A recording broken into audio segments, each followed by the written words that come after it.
মুসলমান হতে গেলে কি কি করতে হবে চলুন আমরা দেখি মুসলমান হতে গেলে কি কি করতে হবে। আল্লাহ তাআলা প্রথম কি বলছেন?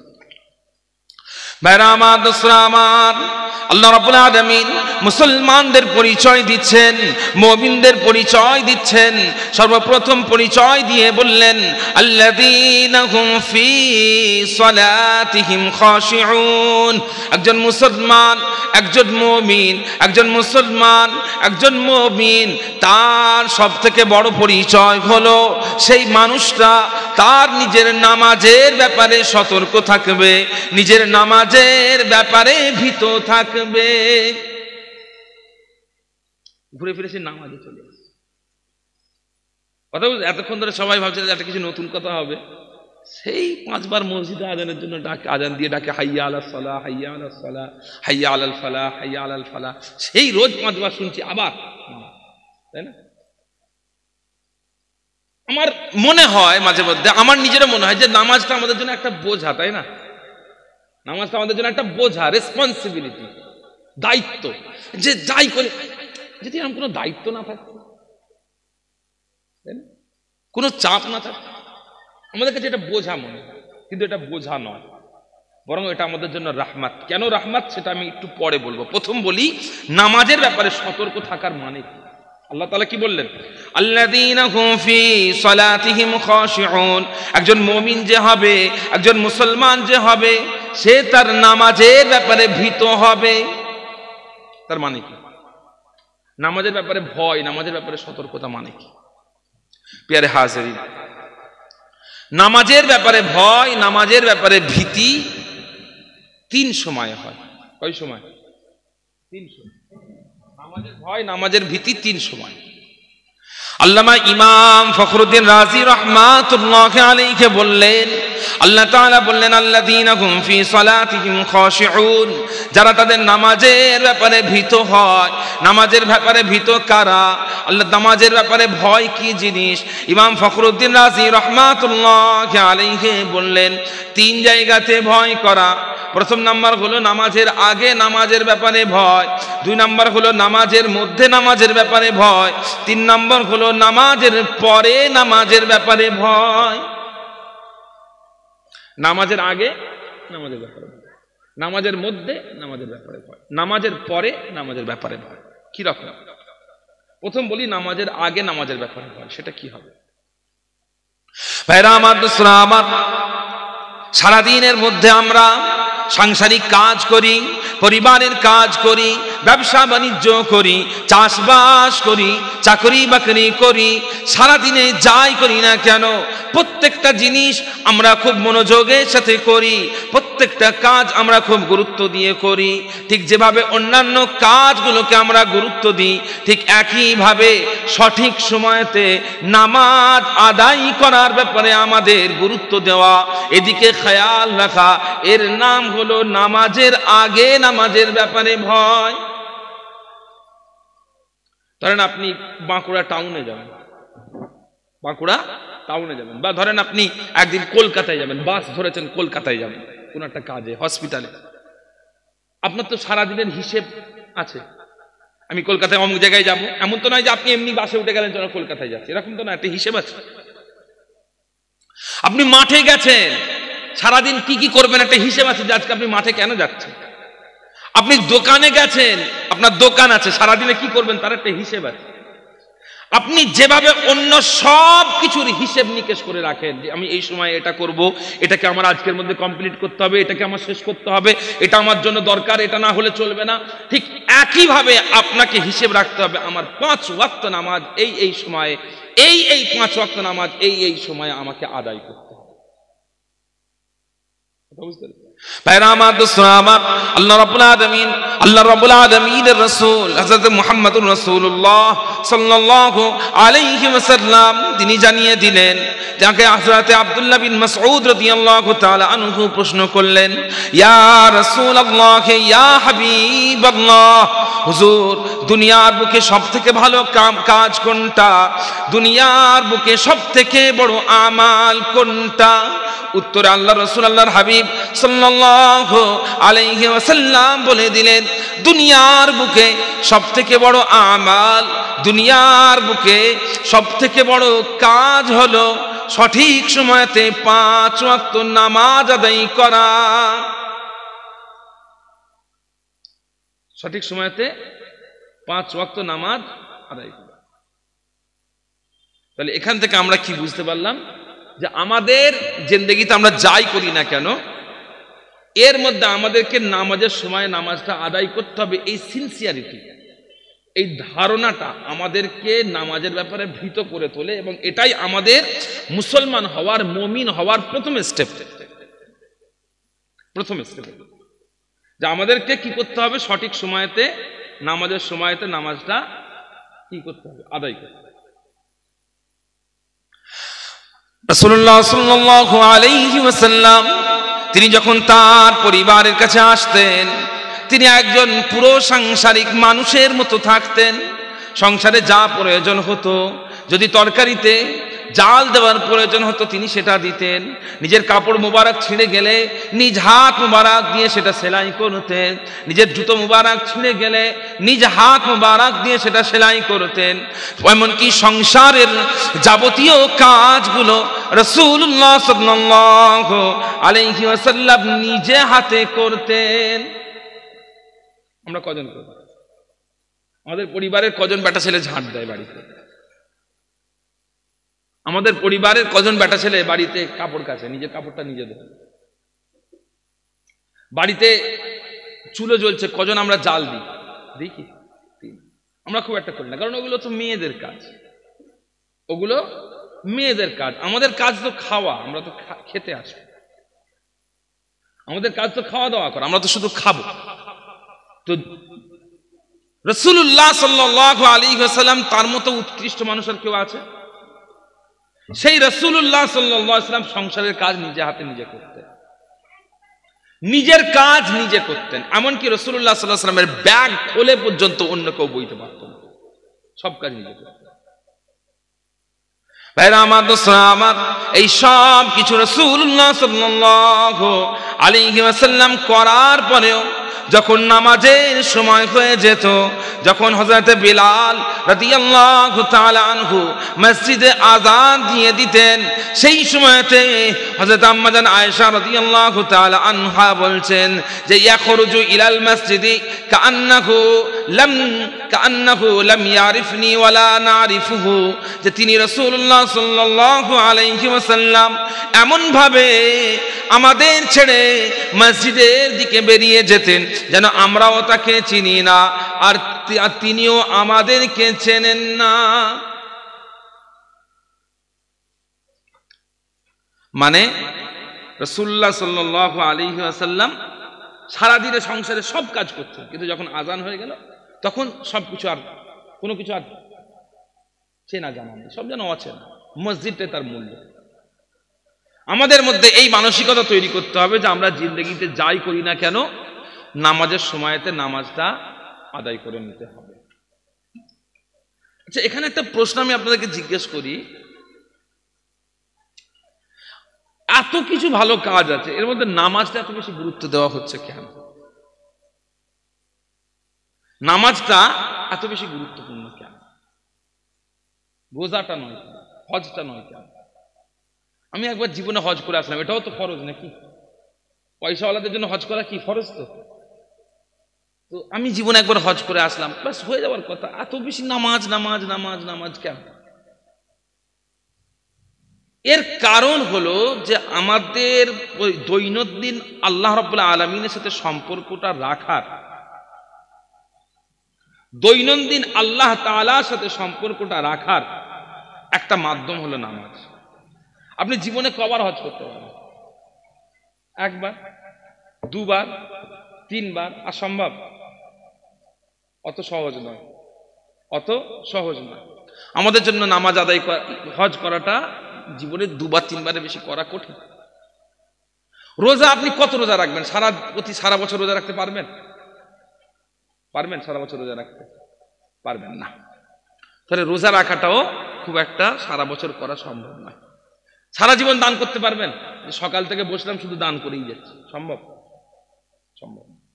কিন্তু নামাজ এমন একটা ইবাদত যেটা আপনাকে দিনে 5 বার আল্লাহ তাআলার সাথে সম্পর্ক করাবে, যা অন্যথায় সম্ভব হয় না। ডেইলি আপনাকে 5 বার, আপনি ডেইলি 5 বার সাদকা করতে পারবেন না, আপনার টাকা শেষ হয়ে যাবে। আপনি মাসে 5টা রোজা রাখতে গেলে আপনার শরীর খারাপ হয়ে যাবে। কিন্তু আপনি ডেইলি 5 বার নামাজ পড়লে আপনার খুব একটা কষ্ট হবে না, তবে এতে কি হবে, আল্লাহ তাআলার সাথে আপনার সম্পর্ক ঘনিষ্ঠ হবে। সেই জন্য 5 ওয়াক্ত নামাজ এই গুরুত্বটা আমাদেরকে দিয়েছে, যাতে আমরা কি করি, আমাদের আল্লাহ রাব্বুল আলামিনের সাথে সম্পর্কটা মজবুত হয়, যাতে আমরা আল্লাহ তাআলার সামনে তার প্রতি আমাদের ভক্তি ভালোবাসাকে বহিঃপ্রকাশ করতে পারি। আমি একবার আমার টিচারকে প্রশ্ন করেছিলাম যে হুজুর, নামাজ কেন পড়ব, নামাজটা কেন পড়তে হয়, এর কারণ কি, এর পিছনে লজিক কি আছে, যুক্তি কি, নামাজ কেন পড়ব?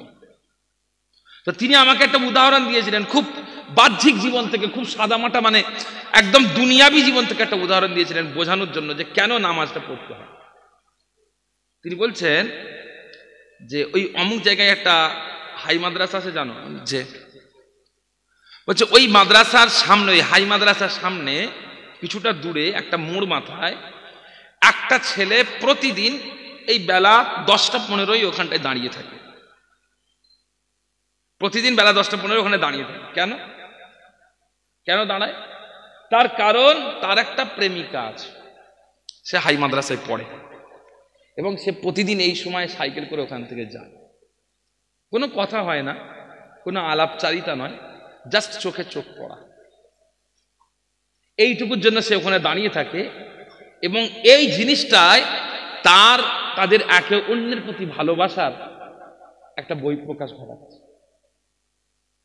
তো তুমি সারাদিনে সবকিছু করছো, এর মাঝখানে তুমি একটা সময় বের করে ডেলি 5 বার তুমি এক জায়গায় দাঁড়াচ্ছ, কারণ তোমার রব, তোমার আল্লাহ, তোমার খালেক, তোমার মালিক, তার প্রতি তুমি ভালোবাসার জন্য, তার ভালোবাসা ব্যক্ত করার জন্য 5 বার দাঁড়াচ্ছ। এটা কি করছে? তোমার প্রতি তার ভালোবাসার বহিঃপ্রকাশ ঘটাচ্ছে। তো সেই জন্য আমাদেরকে কি করতে হবে, নামাজের আগে এর ব্যাপারে সতর্ক থাকতে হবে, আমরা যেন সঠিকভাবে নামাজটা কি করতে পারি, আদায় করতে পারি। ভাইরা আমার, দোস্তরা আমার, এরপরে দ্বিতীয় কাজ হলো নামাজের মধ্যে, নামাজের ব্যাপারে ভয়। নামাজের মধ্যে নামাজের ব্যাপারে কি, সেটা আল্লাহ রাব্বুল আলামিন কুরআন মাজিদের মধ্যে বলে দিয়েছেন, ইয়া আইয়ুহাল্লাযীনা আমানু খুযু যিনাতাকুম ইনদা কুল্লি মসজিদ। হে দুনিয়ার ঈমানদারেরা, তোমরা যখনই মসজিদে যাবে তোমরা তোমাদের সৌন্দর্যকে গ্রহণ করো। তার মানে কি? সুন্দরভাবে মসজিদে এসো। তো নামাজের মধ্যে নামাজের ব্যাপারে ভয়ের প্রথম স্টেজ হচ্ছে আপনি মসজিদে নামাজ পড়তে যাবেন, তার আগে আপনাকে নিজেকে সুন্দর করে গড়ে তোলা, বাহ্যিকভাবে এবং আভ্যন্তরীণভাবে। আর বাহ্যিক জিনিসটা সুন্দর হলে তবে আভ্যন্তরীণ জিনিসটা সুন্দর হবে। মুসলমান জাতি, সত্যি কথা বলতে কি জানেন, সত্যি কথা বলতে মুসলমান জাতি হচ্ছে একটা পরিষ্কার পরিচ্ছন্ন, রুচিশীল, সুন্দর, গুছানো জাতি। গোছানো যায়।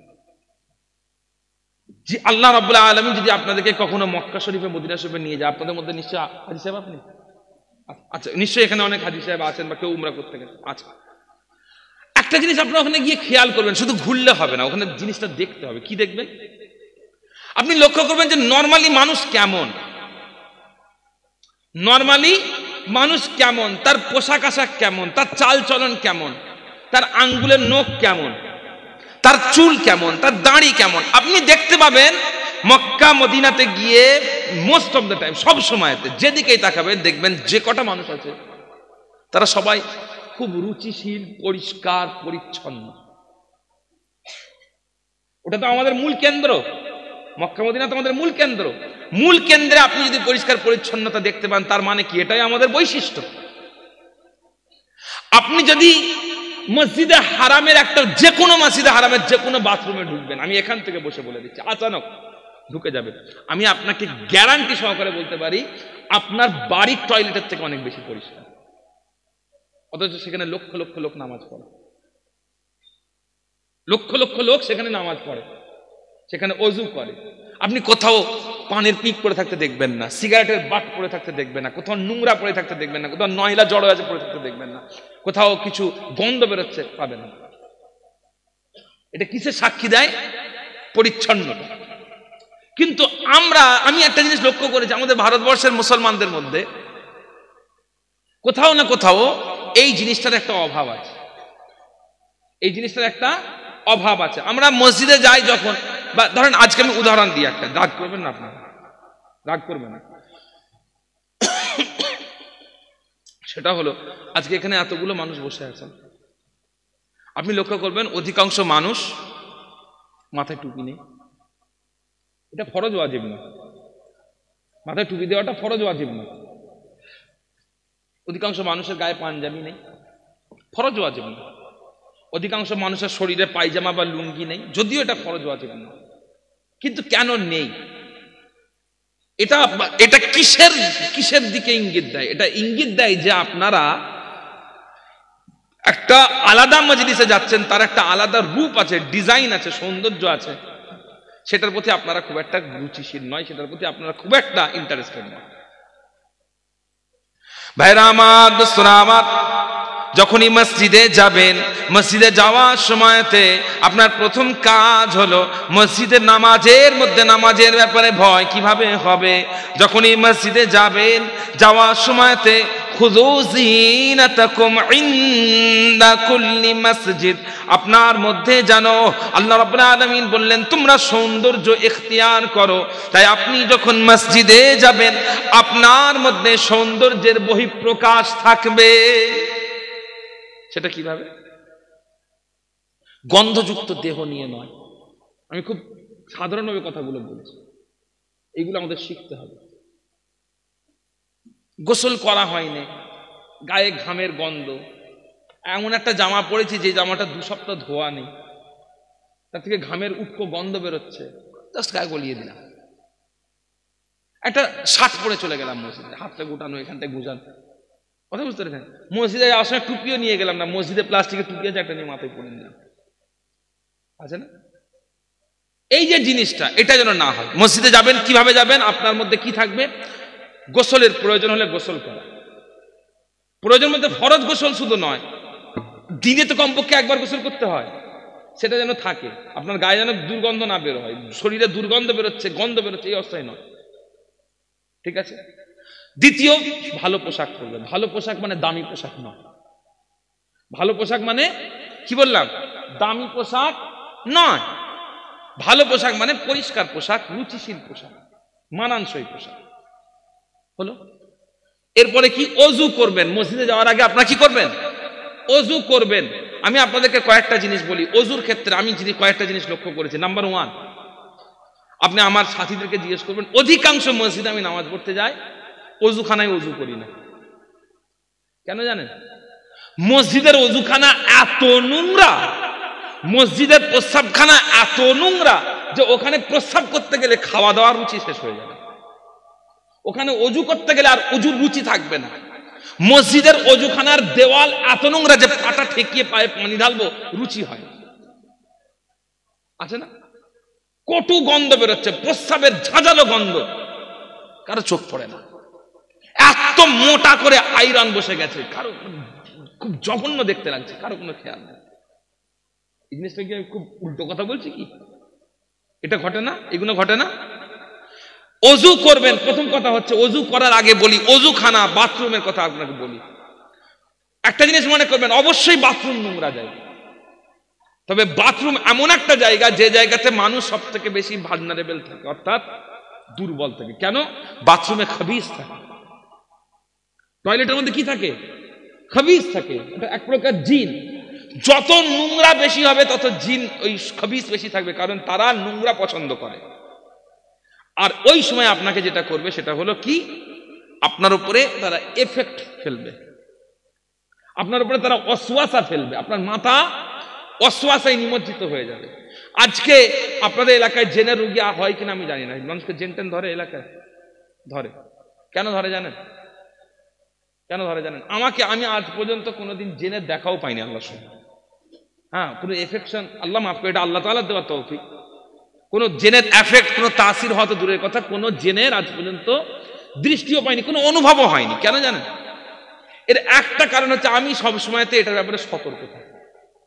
নিজের পরিষ্কার পরিচ্ছন্ন থাকা, টয়লেট স্টেঞ্জার জায়গা পরিষ্কার পরিচ্ছন্ন রাখা, যেখানে সেখানে থুতু না ফেলা, যেখানে সেখানে প্রস্রাব না করা, যেখানে সেখানে পায়খানা না করা, এই জিনিসগুলো আপনাকে এই সমস্ত জিনিস থেকে হেফাজতে রাখবে। এই জিনিসগুলো কি করবে? আপনি দুতলা বাড়ি আপনার, হঠাৎ রাত্রেবেলা আপনি তেরেঙ্গা খাচ্ছেন, খেতে খেতে খেতে খেতে বা গুটকা খাচ্ছেন বা পান খাচ্ছেন বা কিছু একটা খাচ্ছেন, খেতে খেতে দেওয়াল মানে কি বলা হয় জানলা থেকে পিঠ ফেলে বাইরে ফেলে দিলেন। এই যে বাইরে ফেললেন, যেখানে ফেলেছেন সেখানে হয়তো রাত্রিবেলা একটা জেন সেখানে উপস্থিত ছিল, তার গায়ে পড়েছে। আপনি যেখানে সেখানে দাঁড়িয়ে বা বসে প্রস্তাব করে দিলেন, সেখানে একটা জেনের উপস্থিতি থাকতে পারে। কথা বুঝাতে পারছি তো? যে কথা বললাম সেটা হলো কি, মসজিদের টয়লেট, বাড়ির টয়লেট, অজুখানা পরিচ্ছন্ন রাখবেন। কি রাখবেন? পরিচ্ছন্ন রাখবেন, পরিষ্কার রাখবেন, ক্লিন। দ্বিতীয় নাম্বার পয়েন্ট, সেটা হচ্ছে অজু। ভাইরা আমার, দোস্তরা আমার, অজু করার সময়তে শুধুমাত্র ফরজের দিকে খেয়াল করবেন না, মনে রাখবেন আপনি আল্লাহর সামনে দাঁড়ানোর জন্য প্রস্তুত হচ্ছেন, আপনি আল্লাহ তাআলার সামনে দাঁড়াতে যাচ্ছেন। যেমন ভাবে আপনি দুনিয়ার বুকে একটা সুন্দর মানুষের সামনে, একটা সম্মানিত মানুষের সামনে, একটা সম্মানিত জায়গাতে, একটা বিয়ে বাড়িতে, একটা অফিসে, এই সমস্ত জায়গাগুলোতে যাওয়ার সময়তে যেভাবে আপনি নিজেকে যত্ন নেন, সতর্ক থাকেন, ঠিক তেমন ভাবে আল্লাহর সামনে দাঁড়ানোর আগে নিজেকে সতর্ক করুন, নিজেকে সাজিয়ে নিন, তাই না?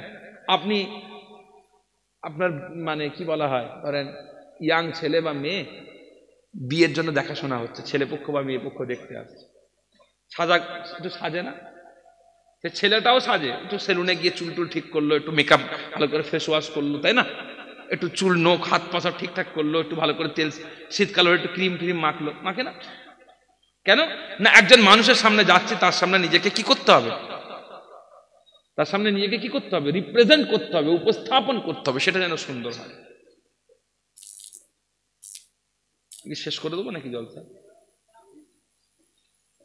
আল্লাহ, যে আমি ঠিক এই কারণে না, ঠিক এক্স্যাক্টলি এই কারণে বললে 2 বছর পরে আমি বাঁকুড়ায় ঢুকছি, আমি মানে আসতেই চাই না। তার কারণ কি জানেন? তার কারণ হচ্ছে মানুষ শুনতেই চায় না। হ্যাঁ, আর আমার সত্যি কথা বলছি, কোথাও কোনো জায়গায় জলসা করতে এসে লোক যদি ওয়াজ না শুনতে চায়, আমার মানে পুরো মাথা হয়ে যায় আর কি, যে আর ভালো লাগে। কারণ এটা এনার্জির ব্যাপার। আমি দেখেছি আমার দাদাজান হুজুর ওয়াজ করতেন, একটা ক্যাসেট শুনেছিলাম, ওয়াজ করতে করতে স্টেজের জন্য হেসেছে মজলিস, দোয়া করে দিলেন, মুনাজাত করে দোয়া করে দিলেন, হয়ে গেছে, আর দশা শুনতে হবে। কথা বুঝতে পেরেছেন?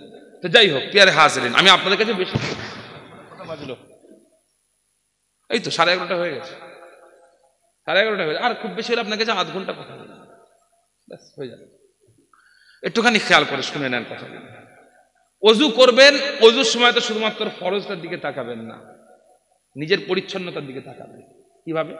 ভাইরা আমার, দোস্তরা আমার, প্রথম জিনিস যেটা লক্ষ্য রাখবেন, আমরা প্রত্যেকেই চেষ্টা করব, যখনই আমরা অজু করব, অজু করার আগে আমরা অবশ্যই মিসওয়াক করার চেষ্টা করব।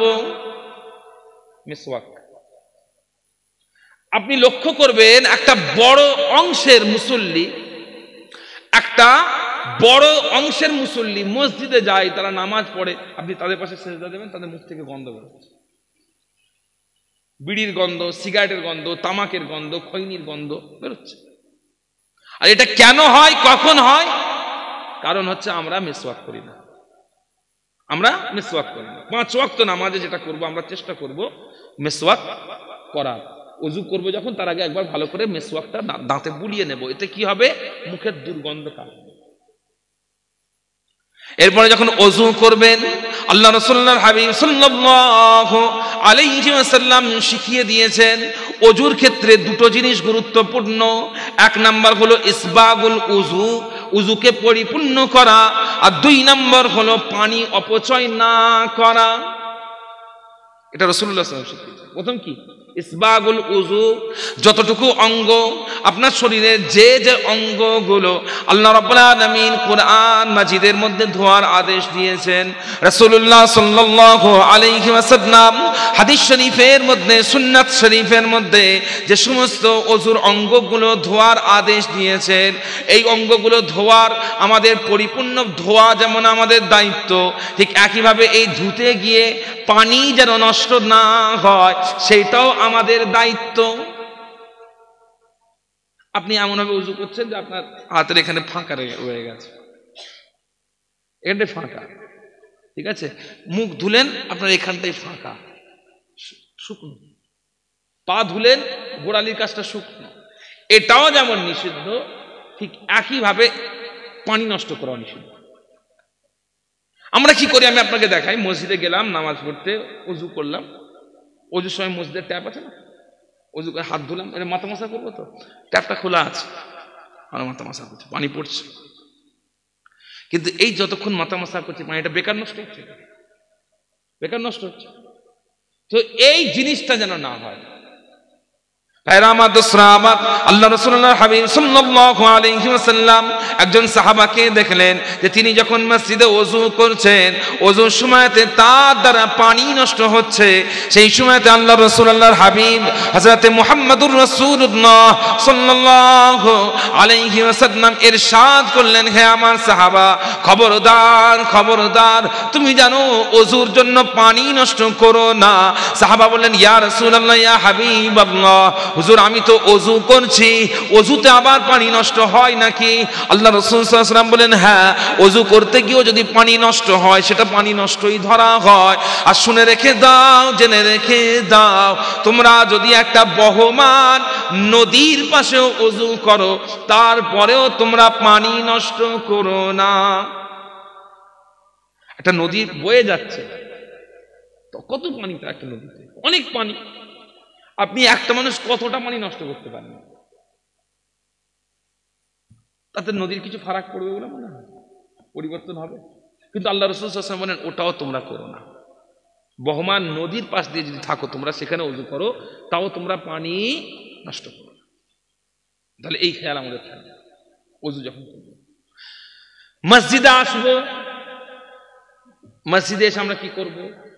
এখানে আমি বলি মানুষের বসার ক্ষেত্রে, মসজিদে ঢোকার ক্ষেত্রে, বসার ক্ষেত্রে দুটো রোগ আছে। প্রথম বলি ঢোকার ক্ষেত্রে একটা রোগ।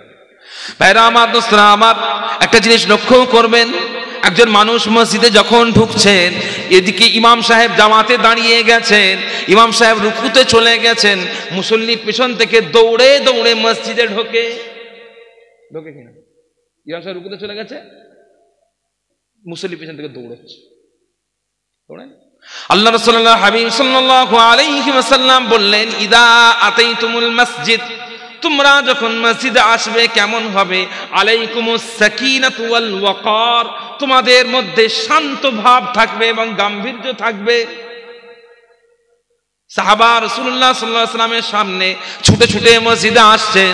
রাসূলুল্লাহ সাল্লাল্লাহু আলাইহি ওয়াসাল্লাম বলেন, হে আমার সাহাবা, ছুটো না, ছুটো না, কারণ তোমরা যখন এই জামাতে নামাজ পড়ার জন্য বাড়ি থেকে নিয়ত করে বের হয়েছিলে, সেই সময়তেই তোমাদের আমলনামাতে আল্লাহ রাব্বুল আলামিন এই জামাতে নামাজের সওয়াব লিখতে শুরু করে দিয়েছেন।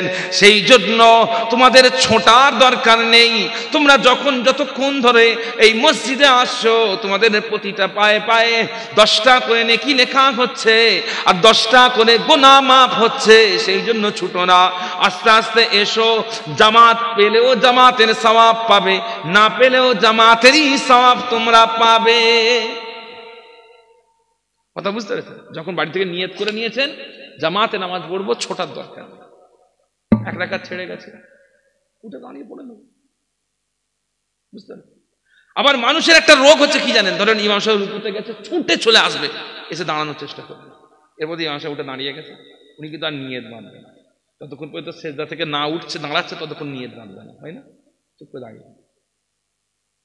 একটুখানি খেয়াল করে দেখুন, একটুখানি চিন্তা করে দেখুন, সারা জীবনে জিন্দেগিতে যা কিছু করেন, আপনার যা টাকা পয়সা, যা ধন দৌলত, যা সম্পত্তি আছে, এই সব কিছু এক জায়গায় করে একত্রিত করার পরেও কি একটা সেজদার মূল্য দিতে পারবেন? সম্ভব? সম্ভব না। তাহলে আপনি ইমামের সাথে দুটো সেজদা মিস দিলেন। সেজদার আপনি রাকাত পেলেন না, ঠিক আছে, কিন্তু সেজদার সওয়াব তো পাবেন, সেজদার সওয়াব তো পাবেন। তো সেই জন্য যখন জামাতে নামাজ পড়বেন কি করবেন? ইমাম সাহেব রুকু থেকে উঠে গেছে তো কি হয়েছে, দাঁড়িয়ে যাবেন, নিয়ত দেন, সেজদায় চলে যাবেন। রাকাত পেলেন না কিন্তু সওয়াব পেয়ে গেলেন। এটা একটা জিনিস। এরপর একটা পয়েন্ট, সেটা হলো মসজিদে এসে বসবেন কোথায়? মসজিদে এসে বসবেন কোথায়? তবে বসার আগে একটা জিনিস মনে রাখবেন, রাসূলুল্লাহ সাল্লাল্লাহু আলাইহি ওয়াসাল্লামের হাদিস, হুজুর আকরাম সাল্লাল্লাহু আলাইহি ওয়াসাল্লাম বললেন, তোমাদের মধ্যে থেকে কোনো মুসল্লি, তোমাদের মধ্যে থেকে কোনো মুসলমান, সে যেন মসজিদে ঢুকে 2 রাকাত দুখুলুল মসজিদের নামাজ না পড়ে যেন না বসে। এটা একটা মুস্তাহাব নামাজ, কিন্তু রাসূলুল্লাহ সাল্লাল্লাহু আলাইহি ওয়াসাল্লাম এই নামাজটাতে জোর দিয়েছেন। কি নামাজ? যে 2 রাকাত দুখুলুল মসজিদের নামাজ পড়ে তারপরে বসবেন। মসজিদে ঢুকলেন 2 রাকাত নফল পড়বেন, কিন্তু বসবেন কোথায়? আপনি লক্ষ্য করবেন, কিছু কিছু মুসল্লি আছেন, কিছু কিছু নামাজি আছেন, মসজিদে গিয়ে সবার আগে গিয়ে সবার পেছনে মসজিদে বসেন। আবার কিছু মুসল্লি আছে সবার পরে মসজিদে গিয়ে সবার ঘাড় ডিঙিয়ে ডিঙিয়ে সামনের কাতারে গিয়ে নামাজ পড়েন। আছে না একটা শ্রেণী কি সবার পরে ঢুকেছে, তুমি ঘাট টপ করছো। জুমার দিনে মসজিদে নামাজ পড়তে যাবে, সবার পরে ঢুকেছে, ইমাম সাহেব খুতবা দিচ্ছে তখন ঢুকেছে, ঘাট টপ করছে। আছে না? ঘাট টপ করে ঢুকে যাচ্ছে। আল্লাহ রাসূল আল্লাহর হাবিব একদিন খুতবা দিচ্ছেন, একদিন সাহাবাদের সামনে জুমার দিনে খুতবা দিচ্ছেন। এমন সময়তে লক্ষ্য করলেন একজন সাহাবা এইভাবে অন্যদের ঘাড় টপকে টপকে, এইভাবে একে অন্যকে টপকে টপকে একজন সাহাবা সামনের দিকে এগিয়ে আসছেন। কেন? তিনি সামনে গিয়ে নামাজ আদায় করবেন। রাসূলুল্লাহ সাল্লাল্লাহু আলাইহি ওয়াসাল্লাম তার দিকে ইঙ্গিত করে বললেন, হে আমার সাহাবা, ইজলিস হা হুনা ফাকাদ আযাইতা, হে সাহাবা, যেখানে আছো সেখানেই তুমি বসে পড়ো, তার কারণ তুমি অন্য মুসলমানকে কষ্ট দিচ্ছ। কথা বুঝতে পেরেছেন? মসজিদে গিয়ে যত ঘাট টপকাবেন আপনার সওয়াব তত কমবে। তাহলে কি করতে হবে? যারা পরে এসছেন তারা পেছনে বসবেন। আর আরেকটা রোগ হচ্ছে, যারা আগে এসছেন দরজার কাছে গিয়ে বসতে হবে না, সামনে যাবেন। কিছু লোক দেখবেন মসজিদে গিয়ে সুন্নাত পড়ে, ফরজ নামাজ হয়ে গেল, সুন্নতটা পড়ছেন দরজার কাছে গিয়ে। এবার একজন মুরব্বী মানুষ, তিনি নামাজ পড়ছেন, নামাজ পড়তে পড়তে বয়স হয়েছে, তো কোনো কোনো প্রস্তাব লাগে, প্রস্তাব পেয়ে গেছে, যাবে কি করে? আমরা তো নামাজ পড়ছি, আছে না? যেখানে সেখানে আমরা নামাজে দাঁড়িয়ে যাই, যেখানে সেখানে আমরা এগিয়ে যাই, যেখানে সেখানে আমরা নামাজে বসি। সাহাবা ইকরাম রাদিয়াল্লাহু তাআলা আনহুম তারা যখন নামাজ পড়তেন, তারা যেটা করতেন সেটা হলো খুঁটি দেখে দেখে সুন্নাত পড়তেন। সামনে খুঁটি রেখে, সামনে দেওয়াল রেখে তারা নামাজ পড়তেন। কেন? যাতে তার সুন্নাত পড়ার কারণে অন্যের যাতায়াতের যেন অসুবিধা না হয়। মসজিদে যদি আপনি নামাজ পড়েন, দেখেন সামনে লোকের যাওয়া আসার সম্ভাবনা আছে, তাহলে কি করবেন? সূত্রা দেবেন। সূত্রা, সূত্রা মানে একটা গার্ড। আবার একটা নতুন করে একটা আমাদের সমাজে বেদাত ছড়িয়েছে। আবার এই বেদাত দুর্ভাগ্যজনক ব্যাপার হলো, এটা এই বেদাতের আবার শুরু হয়েছে আমাদের ফুরফুরা থেকে, আমাদের এলাকা থেকে, আমাদের সিলসিলা থেকে। সেটা কি? সামনে ইমাম, একজন লোক নামাজ পড়ছে, একজন একটা মুসাল্লা নিয়ে চলে গেল সামনে থেকে, আছে না? একটা ঝাড়ন নিয়ে চলে গেল সামনে থেকে, যে গার্ড। হ্যাঁ, আপনি একটা জিনিস বলেন, যদি এই ঝাড়ো, এই শালটা যদি আপনার সূত্রা হয়ে যায়, আপনার জামাটা কি দোষ করবে? আপনার জামাটাও তো সূত্রা, তাই না? এইভাবে হয় না, এই সামনে নিয়ে চলে গেলেন না।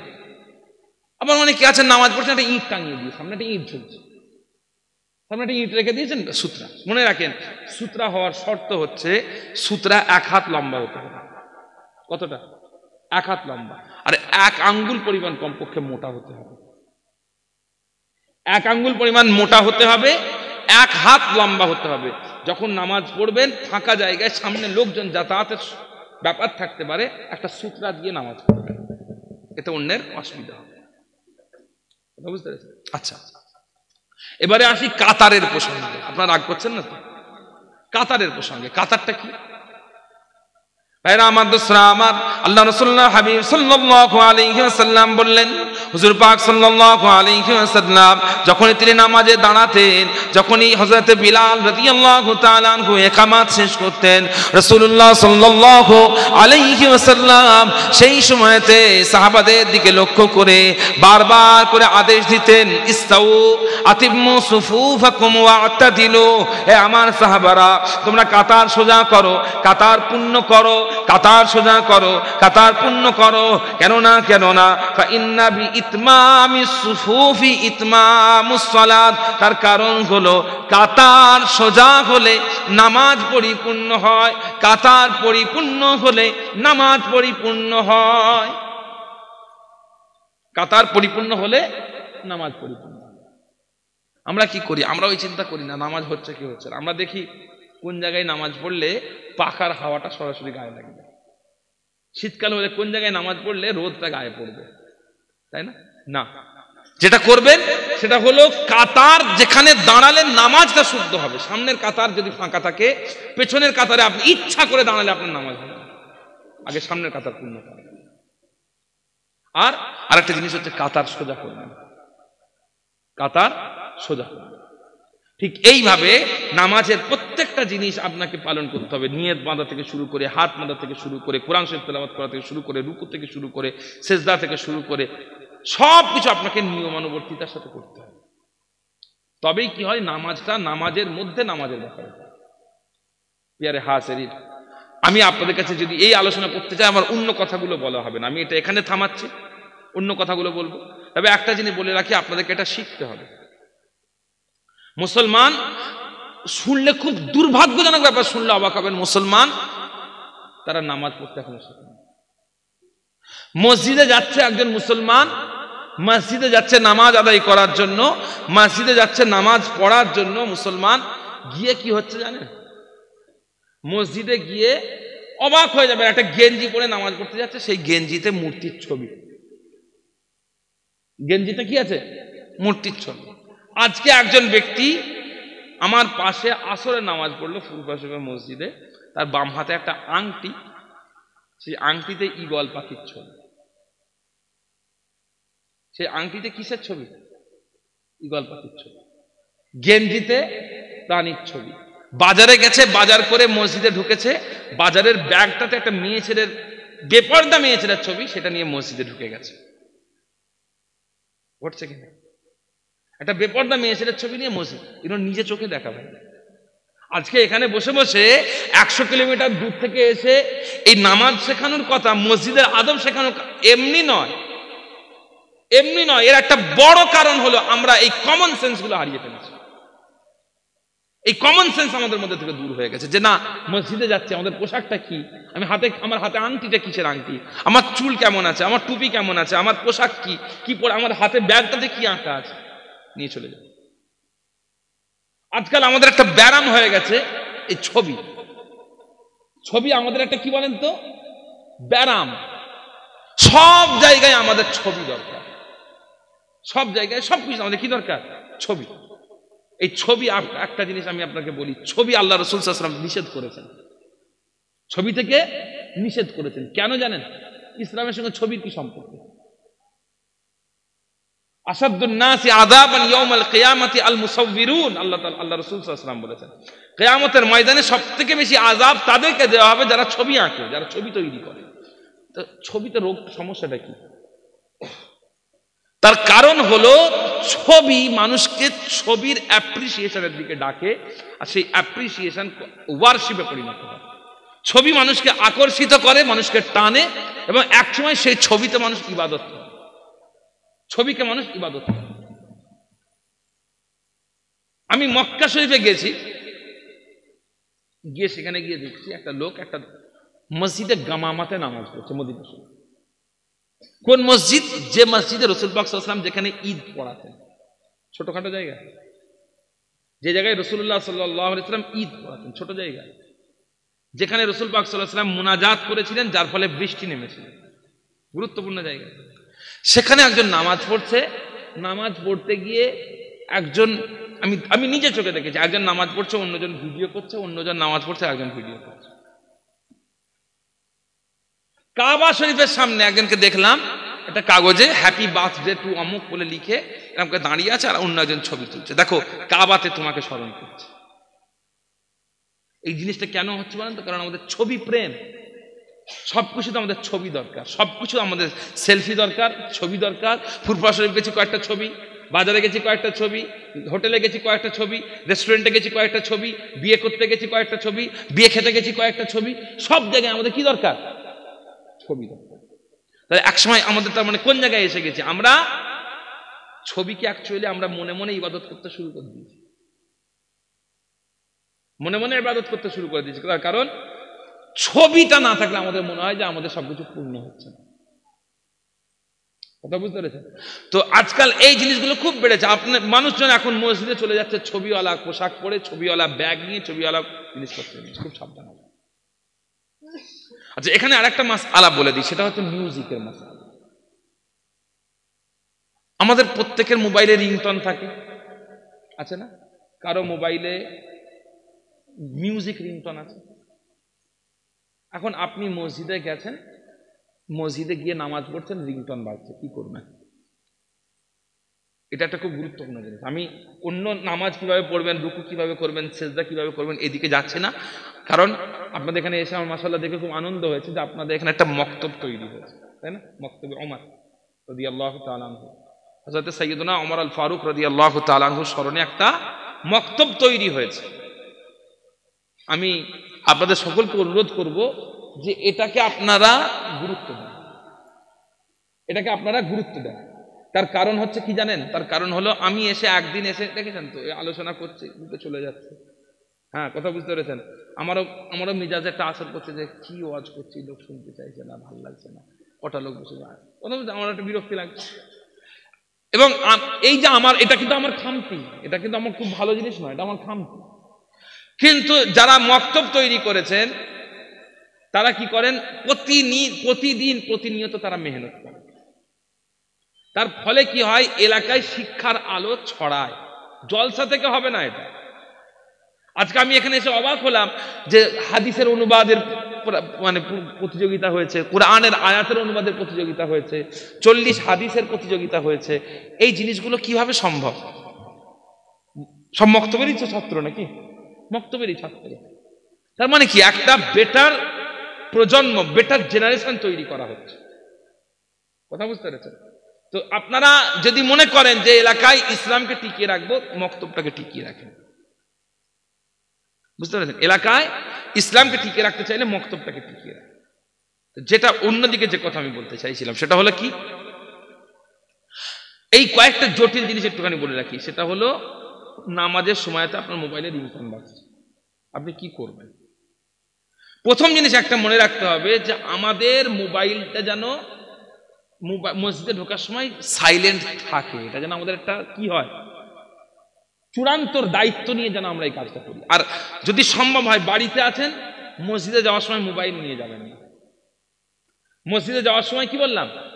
মোবাইল নিয়ে যাবেন না। জওয়ান যুবকেরা আছেন, মসজিদে যাবেন, জুমার দিনে 5 ওয়াক্ত নামাজে মসজিদে যাবেন, মোবাইল নিয়ে যাবেন না, ঘরে রেখে যাবেন। আমি এই বছরের কথা বলছি, গত বছর রোজার মাস গেল, রোজার মাসে একদিন কলকাতা নাখোদা মসজিদে নামাজ পড়তে গেছি। নাখোদা মসজিদে রোজার মাসে জোহরে নামাজ পড়বো, মসজিদে ঢুকেছি নামাজ পড়ার জন্য। দেখি নাখোদা মসজিদে বসে বসে একজন মোবাইলে ক্যান্ডি ক্রাশ খেলছে, মোবাইলে গেম খেলছে। একটা ভিডিও ভাইরাল হয়েছিল, কাবা শরীফের সামনে বসে বসে লোক মোবাইলে গেম খেলছে। তো এই জিনিসটা আপনি কি করবেন? মসজিদে নিয়ে যাবেন না। ধরেন নিয়ে গেলেন, সাইলেন্ট করবেন, ধরেন সাইলেন্ট করতে গেলেন, এবং তারপরে কি হলো? নামাজ পড়ছেন, রিংটোন বাজছে।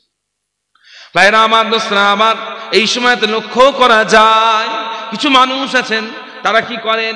মসজিদে যখন মোবাইলটা বাজে, তারা বাজতেই দেন, অটোমেটিক মোবাইলটা বাজতেই থাকে, দীর্ঘ সময় ধরে মোবাইলটা বাজে।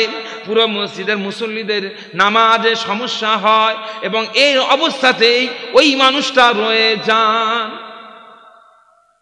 সবার অসুবিধা হচ্ছে, কেন? চুপ করে দাঁড়িয়েছে কেন? না, যদি মোবাইলটা বন্ধ করলে নামাজ ভেঙে যায়। আমি এখানে আপনাদেরকে একটা মাসআলা শিখিয়ে দিই, সেটা হচ্ছে আমালে কালিল আর আমালে কাসির। নামাজের মধ্যে আপনার পিঠ চুলকালে চুলকান না? চুলকান তো। টুপি ঠিক করেন না? করেন। দাড়ি ঠিক করেন, নামাজ ভেঙে যায়? অপ্রয়োজনে করলে নামাজ ভেঙে যাবে। আপনার নামাজের মধ্যে মনে হচ্ছে দাড়িটা না সুন্দর করতে হবে, আপনি নামাজ দাঁড়িয়ে করছেন, নামাজ মাকরুহ হবে। কিন্তু আপনার কোনো প্রয়োজন হলে আপনি করতে পারেন, প্রয়োজনে চুলকাতে পারেন, কিন্তু নামাজ যাতে ভাঙবে না। কারণ নামাজের মধ্যে যদি আপনি এমন ভাবে কোনো রকম হাত পা নাড়ান যেটা দেখে দূর থেকে একজন মুসল্লির মনে হবে আপনি নামাজের মধ্যেই আছেন, তাহলে সেই হাত পা নাড়ানোতে নামাজ ভাঙবে না। আপনি একটা হাত রেখে একটা হাত দিয়ে চুলকাচ্ছেন, এই হাতটা দেখেছেন মানে কি? এটা একটা স্পষ্টীকরণ যে আপনি নামাজের মধ্যে আছেন। কিন্তু আপনি নামাজ পড়তে হতে যদি হাঁটেন, অন্য লোক দেখে কি ভাববে? নামাজ পড়েন। তো সেই জন্য পিয়ারে হাজিরিন খেয়াল রাখবেন, নামাজের মধ্যে যখন দাঁড়াবেন, নামাজের অবস্থায় আছেন, এমন সময় তো আপনার মোবাইলটা বাজছে, একটা হাত আপনার হাতের যেখানে রুকুতে আছেন রুকুর জায়গায় থাকবে, সেজদায় আছেন সেজদার জায়গায় থাকবে, কিয়ামে আছেন কিয়ামের জায়গায় থাকবে। এরপরে আপনি কি করলেন? অন্য হাতটা দিয়ে সেই মোবাইলের দিকে না তাকিয়ে মোবাইলটাকে কি করবেন? সাইলেন্ট করবেন, বন্ধ করবেন। এতে কি হবে? মুসল্লিদের আর ডিস্টার্ব হবে না। কথা বোঝাতে পারলাম? এটার উপরে আমল করবেন। তাহলে কি? নামাজের আগে নামাজের ব্যাপারে ভয়, নামাজের মধ্যে নামাজের ব্যাপারে ভয়, আর শেষে কি? নামাজের পরে নামাজের ব্যাপারে ভয়। ভাইরা আমার, দোস্তরা আমার, সারা জীবন সারা জিন্দেগি যত নামাজ পড়েছেন, যত ইবাদত করেছেন, যত বান্দেগি করেছেন, এর উপরে ভরসা করে থাকবেন না। আপনার নামাজ, আপনার ইবাদত, আপনার বান্দেগি আপনাকে জান্নাতে নিয়ে যেতে পারবে না। আপনার জান্নাতে যাওয়ার একমাত্র রাস্তা হলো আল্লাহর সন্তুষ্টি, একমাত্র রাস্তা হলো আল্লাহ তাআলার ইচ্ছা। সেই জন্য নামাজের পরে নামাজের ব্যাপারে ভয় হলো আপনি নামাজ পড়ার পরে অহংকার করবেন না যে আমি নামাজ পড়ে ফেললাম, আমাকে আল্লাহ তাআলা ধরতে পারবেন না, আমি নামাজি হয়ে গেছি, আল্লাহ তাআলা আমাকে আর শাস্তি দিতে পারবেন না, আমি নামাজি হয়ে গেছি, আমি আল্লাহ তাআলার উপর অনেক বড় ইহসান করেছি, ইসলামের উপরে অনেক বড় ইহসান করেছি, আমি নামাজি, আমি নামাজি, আমি নামাজি। এই অহংকার তাকাব্বুর যেন আপনার মধ্যে না আসে। এই দুনিয়ার বুকে আল্লাহ রাব্বুল আলামিনের একজন অনেক বড় ওলি ছিলেন, তার নাম হলো হযরত ইমামে আযম আবু হানিফা রাহমাতুল্লাহি আলাইহি। চেনেন কি ইমামে আযম আবু হানিফা? তিনি ছিলেন ফকিহ, বড় বিরাট বড় আলেম। পৃথিবীর ইতিহাসে অত বড় আলেম খুব একটা নেই। তো সেই ব্যক্তিত্ব, তিনি ব্যবসা করতেন। কি করতেন? ব্যবসা। কিসের ব্যবসা? কাপড়ের ব্যবসা। একদিন তার কাছ থেকে একজন লোক, একজন খদ্দের, কাস্টমার এসে একটা কাপড়ের টুকরো কিনেছে, কিনে নিয়ে বাড়িতে চলে গেছে। বাড়িতে গিয়ে পরের দিন সকালবেলা এসে সেই কাপড়টা ইমাম আযম হুজুরকে ফেরত দিচ্ছে। হুজুর, বাড়ি থেকে কাপড়টা পছন্দ করেন, হুজুর চেঞ্জ করে অন্য কাপড়, এটা পছন্দ করে। এই কথা শোনার সাথে সাথে ইমামে আযম আবু হানিফা রাহমাতুল্লাহি আলাইহি ঝরঝর করে কাঁদতে শুরু করেছেন, তার চোখ দিয়ে পানি ঝরে পড়ে। এটা লক্ষ্য করে সেই মানুষটা বড় লজ্জায় পড়লেন। হয়তো ইমামে আযমের কাছে কোনো কাপড় নেই, হয়তো অন্য কোনো সমস্যা আছে, এই জন্য তিনি লজ্জিত হয়ে কাঁদতে শুরু করেছেন। হয়তো আমার কথায় ইমামে আযম আবু হানিফার মনে ব্যথা লেগেছে, এই জন্য তিনি কাঁদতে শুরু করেছেন। এই চিন্তা ভাবনা করে সেই মানুষটা ইমামে আযম রাহমাতুল্লাহ আলাইহির হাতটা ধরে বলে, হুজুর, আপনাকে আমার কাপড় ফেরত দিতে হবে না, আপনার যদি অসুবিধা থাকে, আপনার যদি কষ্ট হয়, তাহলে আমার কাপড় ফেরত দিতে হবে না। পাল্টাতে হবে না, পরিবর্তন করতে হবে না। হুজুর যে কাপড় আপনার থেকে কিনেছি আমি সেটা নিয়ে ফিরে যাই, হুজুর মন খারাপ করবেন না। এই কথাটা শুনে ইমামে আজম রাহমাতুল্লাহ আলাইহি বললেন, হে ভাই, আমি তোমার জন্য মন খারাপ করিনি, তুমি আমাকে একটা কাপড় ফেরত দিতে এসেছো, এটাতেও আমি মন খারাপ করিনি। কাপড় দিতে পারবো না এই চিন্তা করে আমি মন খারাপ করিনি। আমি মন খারাপ করলাম এর কারণ হলো তুমি আজকে আমাকে এসে বললে যে ইমামে আজম আবু হানিফা, আপনার এই কাপড় আমাদের পছন্দ হয়নি, কাপড়টা পরিবর্তন করে দেন। আমি পরিবর্তন করে দিলাম, কিন্তু কিয়ামতের ময়দানে, মাহশারের ময়দানে আল্লাহ রাব্বুল আলামিন যদি আমার দিকে তাকিয়ে বলেন, হে নু'মান বিন সাবিত, তোমার সারা জীবনের নামাজ, তোমার রোজা, তোমার হজ, তোমার যাকাত, তোমার তাসবিহ তাহলিল, তোমার কুরআন তেলাওয়াত আমার পছন্দ হয়নি, তুমি পরিবর্তন করে নিয়ে এসো। সেই দিনেতে আমি আল্লাহর সামনে কি নিয়ে যাব এই চিন্তা করে আমি কাঁদতে লেগেছি। এটা হচ্ছে তাদের, তারা এত মেহনত দিয়ে, পরিশ্রম দিয়ে, ইখলাস দিয়ে বান্দেগি করতেন, নামাজ পড়তেন, তারপরেও তারা তাদের নামাজের ব্যাপারে কি ছিলেন? ভীত ছিলেন। আল্লাহ কবুল করবেন তো, আল্লাহ তাআলা নেবেন তো। আর আমরা টুটা ফাটা যেভাবে নামাজ পড়ি আমাদের মধ্যে অহংকার চলে আসে যে আল্লাহ তাআলা আমাদেরকে ব্যাস ছেড়ে দেবেন। নামাজের পরে নামাজের ব্যাপারে আমাদের ভয় বলতে কি? নামাজের পরে আমাদের নামাজের ব্যাপারে ভয় বলতে কি? সেটা হলো যে আমরা যখন নামাজ পড়ব, নামাজ পড়ার পরে আমরা নিজেদের নামাজের উপরে নয় বরং আল্লাহ তাআলার রহমতের উপরে আশা করব। ঠিক আছে? আর মুমিন হিসাবে আরেকটা বৈশিষ্ট্য কথা আমি আপনাদের সবাইকে বলে শেষ করব।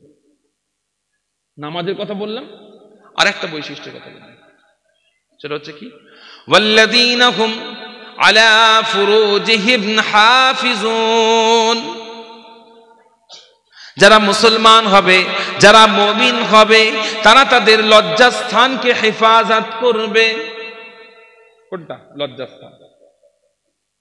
তাদের যৌনাঙ্গ। এই কথাটা কেন বলছি? তার কারণ আজকে এমন একটা সময় আমরা এসে হাজির হয়েছি যে সময়ে এই লজ্জা শরমের চূড়ান্ত অবক্ষয় ঘটেছে, চূড়ান্ত অবক্ষয় ঘটেছে মানুষের। এবং মানুষজন কি করছে? অবৈধ সম্পর্ক, খারাপ সম্পর্ক, এটা মানুষের মাঝখানে চূড়ান্তভাবে ছড়িয়ে পড়ছে। চূড়ান্তভাবে ছড়িয়ে পড়েছে। কিভাবে? মানুষজন এখন বেহায়া হয়ে গেছে, মানুষজন বেহায়া হয়ে গেছে। এখন এমন একটা দিন আসছে, এমন একটা দিন আসছে, এখন অলরেডি শুরু হয়ে গেছে। আপনারা এখন সবাই চিন্তা করছে 35 বছর বয়স, 32 বছর বয়স, 30 বছর বয়স, ভাইজান বিয়ে করেননি কেন? আমি জিজ্ঞেস, ভাইজান বিয়ে করেননি? ভাইজান একটা ভালো মেয়ে পাচ্ছি না। ভালো মেয়ে মানে কি? ভালো মেয়ে মানে এমন মেয়ে যার কোনো পাস্ট নেই, অন্য পুরুষের সাথে সম্পর্ক ছিল না, অন্য জায়গায় খাতির ছিল না, কলেজ লাইফে, ইউনিভার্সিটি লাইফে কোনো বাজে ব্যাড রেকর্ড ছিল না, এমন মেয়ে তারা করে পাচ্ছি না, বুড়ো হয়ে যাচ্ছে, অলরেডি শুরু হয়ে গেছে। ঠিক একইভাবে অনেক মেয়ের বিয়ে হচ্ছে না। কেন বিয়ে করছে না? কেন না ভালো ছেলে পাচ্ছে না। কেমন ভালো ছেলে চাই তারা? যে ছেলের কোনো পাস্ট লাইফ নেই, অনেকগুলো মেয়ের সাথে খারাপ সম্পর্ক নেই, মোবাইলে কারোর সাথে খারাপ সম্পর্ক নেই। কথা বুঝতে পেরেছে? পাচ্ছে না। একটা দিন, এমন একটা দিন আসবে আর 10 বছর পর, 15 বছর পর, এখন যদি কেউ বলে আমি এমন একটা মেয়ে চাই বিয়ে করার জন্য যে মেয়ে এর আগে কোনো পুরুষের সাথে কোনো শারীরিক, কোনো মানসিক, কোনো যোগাযোগ, কোনো কথাবার্তা কিছুই ছিল না, অথবা কোনো মহিলা বলল আমি এমন একটা স্বামী চাই যে স্বামী আমার আগে কোনো নারীর সাথে কথা বলেনি, শারীরিক সম্পর্ক করেনি, বাজে কাজ করেনি, এমন স্বামী চাই। বলে তুই পাগলা আছিস? বলবে মাতামাত, তুই তো দেখতে পাচ্ছিস 10 বছর আগে চলে গেছিস, তুই তো 10 বছর আগে ফিনিশ হয়ে গেছিস। কথা বুঝতে পেরেছেন? তার কারণ আমাদের চারিত্রিক অবক্ষয় এত জোর ঘটছে যে এটা আপনি কল্পনা করতে পারেন। এটা কিভাবে ঘটছে? প্রথম কথা হচ্ছে নির্লজ্জতাকে, বেহায়াই। এখন এটাকে আর খারাপ জিনিস হিসেবে দেখা হচ্ছে না, এটাকে আর খারাপ জিনিস হিসেবে কি দেখা হচ্ছে। অর্থাৎ একজন মহিলা, আপনি দেখেন সকালবেলা ঘুম থেকে উঠলেন, উঠে আপনি বাজারে গেলেন, আপনার হারিকেনের, আগেকার যুগে দেখেন হারিকেন ছিল না, হারিকেন কিনবেন, হারিকেনের বাক্সতে দেখবেন একটা মেয়ে ছেলে দাঁড়িয়ে আছে হারিকেন নিয়ে। একটা মোবাইল কিনবেন, দেখবেন মোবাইলটা নিয়ে দাঁড়িয়ে আছে একটা মেয়ে ছেলে। একটা লাইট কিনবেন, দেখবেন লাইটের পাশে একটা মেয়ে ছেলের ছবি। চিন্তা করেন, এই লাইটের সাথে, হারকেনের সাথে, মোবাইলের সাথে, সাইকেলের সাথে, বাইকের সাথে ছেলেদের পোশাক কিনছেন, ছেলেদের পোশাক, তা তো দেখবেন একটা ছেলে ওই পোশাকটা পরে আছে, তার সাথে একটা মেয়ে ছেলে।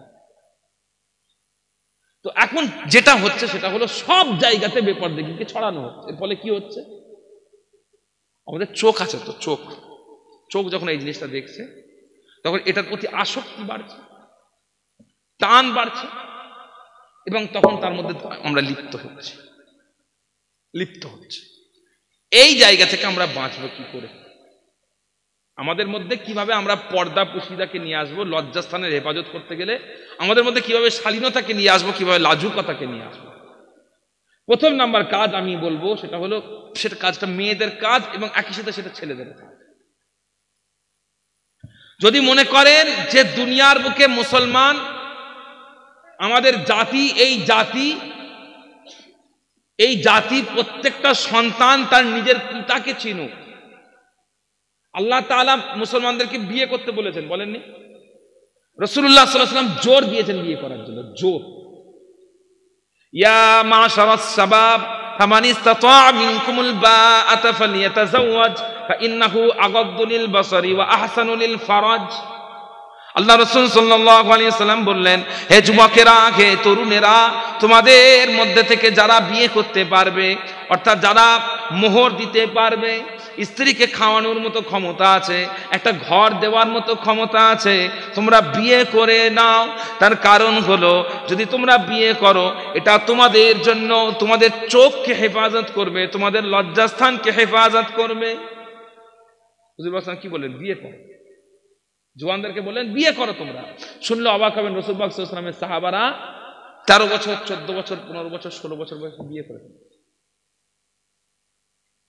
তো বিয়ে করাটা রাসূলুল্লাহ সাল্লাল্লাহু আলাইহি ওয়াসাল্লাম গুরুত্ব দিয়েছেন, ইসলাম গুরুত্ব দিয়েছে। কিন্তু কেন? তার কারণ হচ্ছে মানুষকে তো বাড়তে হবে, তাই না? আমরা বুড়ো হয়ে যাব, আমাদের ছেলেপুলে আসবে, তারা বুড়ো হবে, তাদের ছেলেপুলে আসবে, তাই না? নাহলে যদি আমরা মনে করি শুধু আমরাই বেঁচে থাকবো, তাহলে কি হবে? দুনিয়া, আমরা মরে গেলে দুনিয়া শেষ। যেমন হবে জাপানে হচ্ছে, জাপানে একটা মেন্টালিটি চলে এসেছিল বাচ্চা কাচ্চার আর দরকার নেই। এই জিনিস আমাদের ভারতবর্ষ আসছে, জাপানে এতদিন ছিল কি বাচ্চা কাচ্চার দরকার নেই, কি হবে খামাখাই ঝামেলা, ভ্যাঁ ভ্যাঁ করে কাঁদবে, তাদের দায়িত্ব নাও, সামলাও, শরীর খারাপ, কাপড়ে পায়খানা করে ফেলছে, অমুক তমুক, এটা সেটা সাফ করো, পেরেশানি, বাচ্চা কাচ্চার দরকার। ফলে কি হয়েছে? বাচ্চা কাচ্চা হচ্ছে না, লোকজন বিয়ে শাদী করছে না, বাচ্চা কাচ্চা হচ্ছে না। এখন জাপানের এমন গ্রামও আছে, সেখানে কেউ একজন মারা গেলে তার একটা পুতুল তৈরি করে, বাইরে বসিয়ে রেখে দেওয়া হয়। তার কারণ গ্রাম এত ফাঁকা হয়ে গেছে যে লোকজন পুতুলটা বসিয়ে মনে করে যে সেই লোকটা বসে আছে। সত্যি একটা পুতুল বসিয়ে রেখে দেয়। কথা বুঝতে পেরেছেন? তো বাচ্চা কাচ্চা আমাদের দরকার, কিন্তু বাচ্চা কাচ্চা দরকার, সেই বাচ্চাকে হালাল জাদা হতে হবে, সেই বাচ্চাকে কি হতে হবে? হালাল সন্তান হতে হবে, হারাম সন্তান না। তো আমরা যদি মনে করি যে ভবিষ্যতে আমাদের বংশধরেরা হালাল সন্তান হোক, হারাম সন্তান না হোক, তাহলে আমাদের জন্য যেটা দায়িত্ব, নিজের লজ্জাস্থানকে হেফাজত করার জন্য, নিজের মেন্টালিটিকে হেফাজত করার জন্য, আল্লাহর ইবাদতে এগিয়ে যাওয়ার জন্য, সেটা হলো পর্দা পুশিদাকে তৈরি করা, পর্দার দিকে জোর দেওয়া। ভাইরা আমার, দোস্তরা আমার, আল্লাহ রাব্বুল আলামিন কোরআন মাজিদের মধ্যে ইরশাদ করে দিলেন, ওয়ালা তাবাররাজনা তাবাররুজাল জাহিলিয়াতিল উলা। আল্লাহ রাব্বুল আলামিন জানিয়ে দিলেন, হে দুনিয়ার মানুষেরা, হে দুনিয়াদারেরা, শুনে রেখে দাও, জেনে রেখে দাও, হে দুনিয়ার মুসলমানেরা, ওয়ালা তাবাররাজনা তাবাররুজাল জাহিলিয়াতিল উলা। তোমরা দুনিয়ার বুকে জাহিলদের মতো, তোমরা দুনিয়ার বুকে নিজেকে উন্মুক্ত করে দিও না। জাহিলিয়াতের যুগে, অন্ধকারের যুগে যেভাবে মহিলারা নিজেদেরকে উন্মুক্ত করত, নিজেদের পোশাকে ঠিক ছিল না, পর্দা পুশিদা ছিল না, ঠিক এভাবে যেন তোমাদের মধ্যে এই জিনিসটা তৈরি না হয়। তাহলে আমাদেরকে কি করতে হবে? পর্দাহীন হয়ে ঘোরা যাবে না। তাহলে কি করতে হবে? কুল্লিল মুমিনাতি ইয়াগদুদনা মিন আবসারিহিন্না ওয়া ইয়াহফাজনা ফুরুজাহুন্না ওয়া লা ইউবদিনা যিনাতাহুন। আল্লাহ রাসূল আল্লাহ তাআলা জানিয়ে দিলেন, আল্লাহ রাসূল সাল্লাল্লাহু আলাইহি ওয়াসাল্লাম আপনি মুমিন মহিলাদেরকে বলে দিন, ইয়াগদুদনা মিন আবসারিহিন্না, তারা যেন তাদের চোখগুলোকে অবনত রাখে, তাদের লজ্জাস্থানকে হেফাজত করে। আর আল্লাহ রাব্বুল আলামিন তাদের যে শারীরিক সৌন্দর্য দিয়েছেন সেটাকে যেন তারা প্রকাশ না করে। তাহলে আমাদেরকে মুসলমান মেয়েদেরকে কি করতে হবে? কি করতে হবে? পর্দা করতে হবে। শুধু মেয়েরা পর্দা করবে তা নয়, ছেলেরাও করবে, ছেলেরাও করবে। আমাদের ছেলেদের মেন্টালিটি জানেন কেমন? মানে হাসাহাসির ব্যাপার না। একটা মেয়ে ছেলে রাস্তায় বিপর্দা হয়ে যাচ্ছে, একটা ছেলে পুরো রাস্তাটা তাকে দেখবে, প্রথম থেকে শেষ পর্যন্ত পুরো তাকে দেখবে, বলছে কি বেহায়া দেখেছিস, পর্দা করে না। হ্যাঁ, সে মেয়েটাও পর্দা করে না, এটা যেমন ঠিকই, তুমিও পর্দা করছো না এটাও ঠিক, তুমিও পর্দা করছো না এটাও ঠিক। তাহলে কি করতে হবে? বেটা ছেলেরাও নিজেদের চোখকে নিচে রাখবে, লজ্জাস্থানকে হেফাজত করবে। মেয়েরাও কি করবে? নিজেদের চোখকে হেফাজত করবে, লজ্জাস্থানকে হেফাজত করবে। আর কি? মেয়েরা পর্দা করবে। পর্দা কি জিনিস? দুটো জিনিস মনে রাখবেন, ছেলেদের পর্দা আছে, মেয়েদের পর্দা আছে। ছেলেদের পর্দা, মেয়েদের পর্দা, দুজনের মধ্যে একটা পর্দা আছে, সেটাকে বলা হয় সতর। কি বলা হয়? সতর। কি বলা হয়? সতর। ছেলেদের সতর্কতা, ছেলেদের সতর্কতা, বেটা ছেলেদের সতর্কতা নাভি থেকে নিয়ে হাঁটু পর্যন্ত, নাভি থেকে নিয়ে হাঁটু পর্যন্ত প্রত্যেকটা বেটা ছেলে কি করবেন? সব সময়তে নাভি থেকে নিয়ে হাঁটু পর্যন্ত কি করবেন? ঢাকবেন। আর কি আমাদের কি হয় জানেন? আমাদের যেটা হয়, পুকুরে গোসল করতে গেছে, পুকুরে গোসল করতে গেছে একজন, গোসল করতে গিয়ে বা অন্য কোনো কাজ করছে, আমাদের তো আমারও নিজের ভুঁড়ি আছে, কথা বুঝতে পেরেছেন? তাহলে আমি ভুঁড়ির ওপরে লুঙ্গি বাঁধি, এই যে ওপরে এখানে লুঙ্গি বাঁধা আছে। একজন আছে যেখানে ভুঁড়ি শেষ সেখানে লুঙ্গি, অর্থাৎ এখানে পুরো নাভির নিচে থেকে এতটা অংশ, আমি খুব মানে কথাটা শুনতে তো বাজে লাগছে, কিন্তু শেখানোর জন্য বলা, এতটা অংশ বাইরে বেরিয়ে আছে। দেখ পর্দা হচ্ছে, কত ঢাকছে, কত ঢাকছে। হুট কথায় কাঁচা মেরে ফেলছে, হুট কথায় কাঁচা মেরে ফেলছে, হুট কথায় হাফ কাঁচা, হুট কথায় কি বলে মাল কাঁচা বলে আমাদের ওখানে, মানে পুরো একদম কাঁচা মেরে ফেলে। আমাদেরকে এগুলো করা যাবে না। আমরা কি করব? বেটা ছেলে যারা আছে সর্বাবস্থায় আমরা আমাদের নাভি, হাঁটুর নিচে, হাঁটু জায়গা থেকে, হাঁটু থেকে নিয়ে নাভি পর্যন্ত আমরা ঢাকব। আর এর বাইরের অংশগুলো তার মানে কি খালি গায়ে হয়ে ঘোরা যায় না। এটা আপনার কালচারের ব্যাপার, আপনার আদর্শের ব্যাপার, আপনার ব্যক্তিত্বের ব্যাপার, যে আপনি শরীরটা ঢেকে রাখবেন। ভাইরা আমার, দোস্তরা আমার, হযরত রাসূলুল্লাহ সাল্লাল্লাহু তাআলা আলাইহি ওয়াসাল্লামের চাচা জান হযরতে সাইয়্যিদুনা হযরতে আবু তালেব তিনি জানিয়ে দিলেন, আবু তালেব বলে দিলেন, আমি আমার ভাইপো মুহাম্মদুর রাসূলুল্লাহ সাল্লাল্লাহু আলাইহি ওয়াসাল্লামের যখন বয়স 8 বছর হয়েছিল, সেই সময় থেকে 25 বছর বয়স পর্যন্ত তার সাথে এক বিছানায় আমি শুয়েছি, এক বিছানায় আমরা দুজনে মিলে ঘুমিয়েছি। এই পুরো সময়ের মধ্যে আমি আমার ভাইপোর পিঠটা কোনোদিন দেখিনি। এক বিছানায় ঘুমিয়েছেন, পিঠ দেখেননি। 8 বছর বয়স থেকে নিয়ে 25 বছর বয়স পর্যন্ত, তার মানে কি? সবসময় ঢাকা, কাপড় পরা। তো আমরাও কি করব? শরীরটা কি করব? ঢেকে রাখবো। মেয়েদেরও কি আছে? সতর। মেয়েদের যেমন ছেলেদের সতর কি বললাম, নাভি থেকে নিয়ে কোন পর্যন্ত? হাঁটুর নিচে পর্যন্ত। মেয়েদের সতর্কতা, মেয়েদের মুখমণ্ডল, মুখ, মুখ, হাতের দুটো দিক, হাতের দুটো দিক, এই জায়গা, এই জায়গা, এবং পায়ের পাতা, এর বাইরে বাকি যতটুকু অংশ আছে এইটা হচ্ছে সতর। একটা মেয়ের মুখ সতরের বাইরে, হাত সতরের বাইরে, পা সতরের বাইরে, বাকি যতটুকু আছে সবকিছু কি করতে হবে? তার জন্য ফরজ ঢাকা। সে ঢাকবে এগুলো। কার সামনে? মামার সামনে, চাচার সামনে, খালুর সামনে, শ্বশুরের সামনে, ভাইয়ের সামনে, কথা বুঝতে পেরেছেন? তার সামনে এই অংশগুলো ছাড়া অন্য অংশগুলো ঢাকবে। আর যখন এদের বাইরে বেরোবে তখন তার জন্য সতরের সাথে সাথে হিজাব দরকার। কি দরকার? হিজাব। হিজাবও কি? হিজাব ওই মুখ, ওই হাত, ওই পাটাকেও পর্যন্ত ঢাকতে হবে। কথা পরিষ্কার? ওই মুখ, ওই হাত, ওই পাটাকেও ঢাকতে হবে। বর্তমান সময়েতে পর্দার কথা বলা এক প্রকার যেন নারীকে একটা নির্যাতন করা, জুলুম করা। একটা জিনিস মনে রাখবেন, দুনিয়া আপনাকে অনেক কথা বলতে পারে, দুনিয়া নিজের স্বার্থ অনুযায়ী চলে। দুনিয়া নিজের কি স্বার্থ অনুযায়ী চলে। আপনারা শুনলে অবাক হয়ে যাবেন, আপনারা যদি পেপার দেখেন 1960 সালের পেপার, 1940 সালের পেপার, সেখানে দেখবেন মেয়েরা যত অ্যাড, মেয়েদের যত অ্যাড দেওয়া হয়, প্রত্যেকটা অ্যাডে দেখবেন মেয়েরা সিগারেট খাচ্ছে, মেয়েরা সিগারেট খাচ্ছে। কথা বুঝতে পেরেছেন? আমি একটা আপনি দেখবেন, ইউটিউবে সার্চ করে দেখবেন, ওই সময়ের যে সমস্ত মডেল যারা ছিল, যারা অ্যাক্ট্রেস ছিল, যারা ফিমেল পলিটিশিয়ান ছিল, যারা পাওয়ারফুল মহিলা ছিল, তারা সব সিগারেট খাচ্ছে। এখন কি খুব একটা দেখা যায় এটা সিনেমাতে? যদিও মেয়েরা সিগারেট খায় অনেক জায়গায়, কিন্তু এখন কি খুব একটা দেখা যায়? যায় না। তার কারণ এখন এটা স্পষ্ট যে সিগারেট খাওয়া কি ইনজুরিয়াস টু হেলথ, শরীরের জন্য ক্ষতিকর। তাহলে সেই সময়তে কেন এটাকে প্রাধান্য দেওয়া হতো? তার কারণ দ্বিতীয় বিশ্বযুদ্ধের পরে পুরুষরা অনেক, প্রায় 2 কোটির বেশি পুরুষ মারা গেছে। 2 কোটির বেশি পুরুষ বেটা ছেলে মারা গেছে। এখন বেটা ছেলেরা, তাদের মধ্যে ধরেন 1 কোটি লোক সিগারেট খায়, 1 কোটি লোক সিগারেট খায়। এখন তারা যখন মারা গেছে, সিগারেটটা খাবে কে? কোম্পানিতে কি 1 কোটি সিগারেট বিক্রি কম হচ্ছে?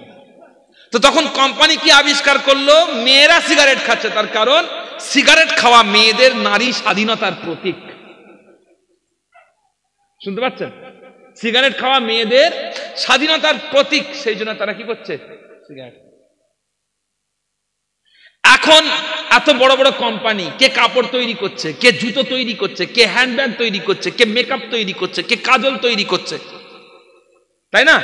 এতগুলো কোম্পানি, তারা কোটি কোটি টাকার ব্যবসা করছে। তো সেগুলোকে তো কাউকে কিনতে হবে, সেগুলো তো কাউকে কিনতে হবে। তো এখন কিনবে কারা? সে যদি বোরখা পরে বসে থাকে, কি কিনবে? সে যদি বোরখা পরে বসে থাকে, সে কি কিনবে? সেই জন্য কি করো না, পর্দা উঠিয়ে দাও। পর্দা, তাতে কি হয়? মহিলারা পর্দা ছাড়বে, তাহলে আমাদের কোনো বিক্রি হবে। কথা বুঝতে পেরেছেন? তো এই হচ্ছে অবস্থা। সেই জন্য আমাদেরকে কি করতে হবে? অত্যন্ত জোর দিতে হবে, আমাদের মেয়েরা, আমাদের নারীরা, আমাদের বাড়ির মহিলারা, তারা যেন পর্দা পুশিদা করে। কথা বুঝতে পেরেছেন? এই জিনিসটা একদিনে সম্ভব নয়। এই জিনিসটা কি সম্ভব নয়? একদিনে সম্ভব নয়। ধীরে ধীরে প্রসেস, একের পর এক প্রসেস দিয়ে আপনারা এটা করবেন। কথা বুঝতে পেরেছেন? একের পর এক প্রসেস, ধীরে ধীরে আস্তে আস্তে নিজেদেরকে শেখাবেন, তারা যেন পর্দা পুশিদা করে। আমি আপনাদেরকে এই 2টো জিনিসের নসিহত করব, একটা হলো নামাজ, আর একটা হলো পর্দা পুশিদা। কানেকশন করতে হবে, জি করে দেবো। পেয়ারে হাজিরিন, এই জিনিসটা চেষ্টা করবেন যে আপনাদের কাছে অনেকক্ষণ আলাপ আলোচনা হলো। আপনারা যে কজন এখানে বসে শুনেছেন, এর জন্য আল্লাহর শুকর। এই কজন বসে শুনেছেন। আমি এতক্ষণ বললাম না যে বাঁকুড়ার, আমি বাঁকুড়াতে আসি না, পশ্চিম মেদিনীপুর বললাম না, শুনলে অবাক হয়ে যাবেন। আমি পশ্চিম মেদিনীপুরে, বাঁকুড়ায় ওয়াজ করেছি 3টে লোক নিয়ে। বুঝতে পেরেছেন জমির ভাই? অবাক হয়ে যাবেন, 3টে লোক, 4টে হলে আমি কান কেটে ফেলে দেবো। বিরাট বড় প্যান্ডেল, 3টে লোক সামনে বসে আছে। হ্যাঁ, আবার যখন কিয়াম হচ্ছে, সব চলে আসছে। তো ওই জন্য আমার মানে একটা, তবে আজকে আমি দেখলাম, তবু আপনাদের এলাকার, আপনাদের সকলের প্রশংসার যোগ্য আপনারা, যে আপনারা যে কজন বসে আছেন, আপনারা মন দিয়ে আমার টুটা ফাটা কথাবার্তা শুনেছেন। কথা বুঝতে পেরেছেন? আল্লাহ রাব্বুল আলামিন আপনাদের সকলের এই বসাকে, এখানে যা কিছু আমরা শিখেছি, শিখতে পেরেছি, সেই শেখাটাকে আল্লাহ রাব্বুল আলামিন আমাদের যেন গ্রহণ করেন, সকলে বলে আল্লাহুম্মা আমিন।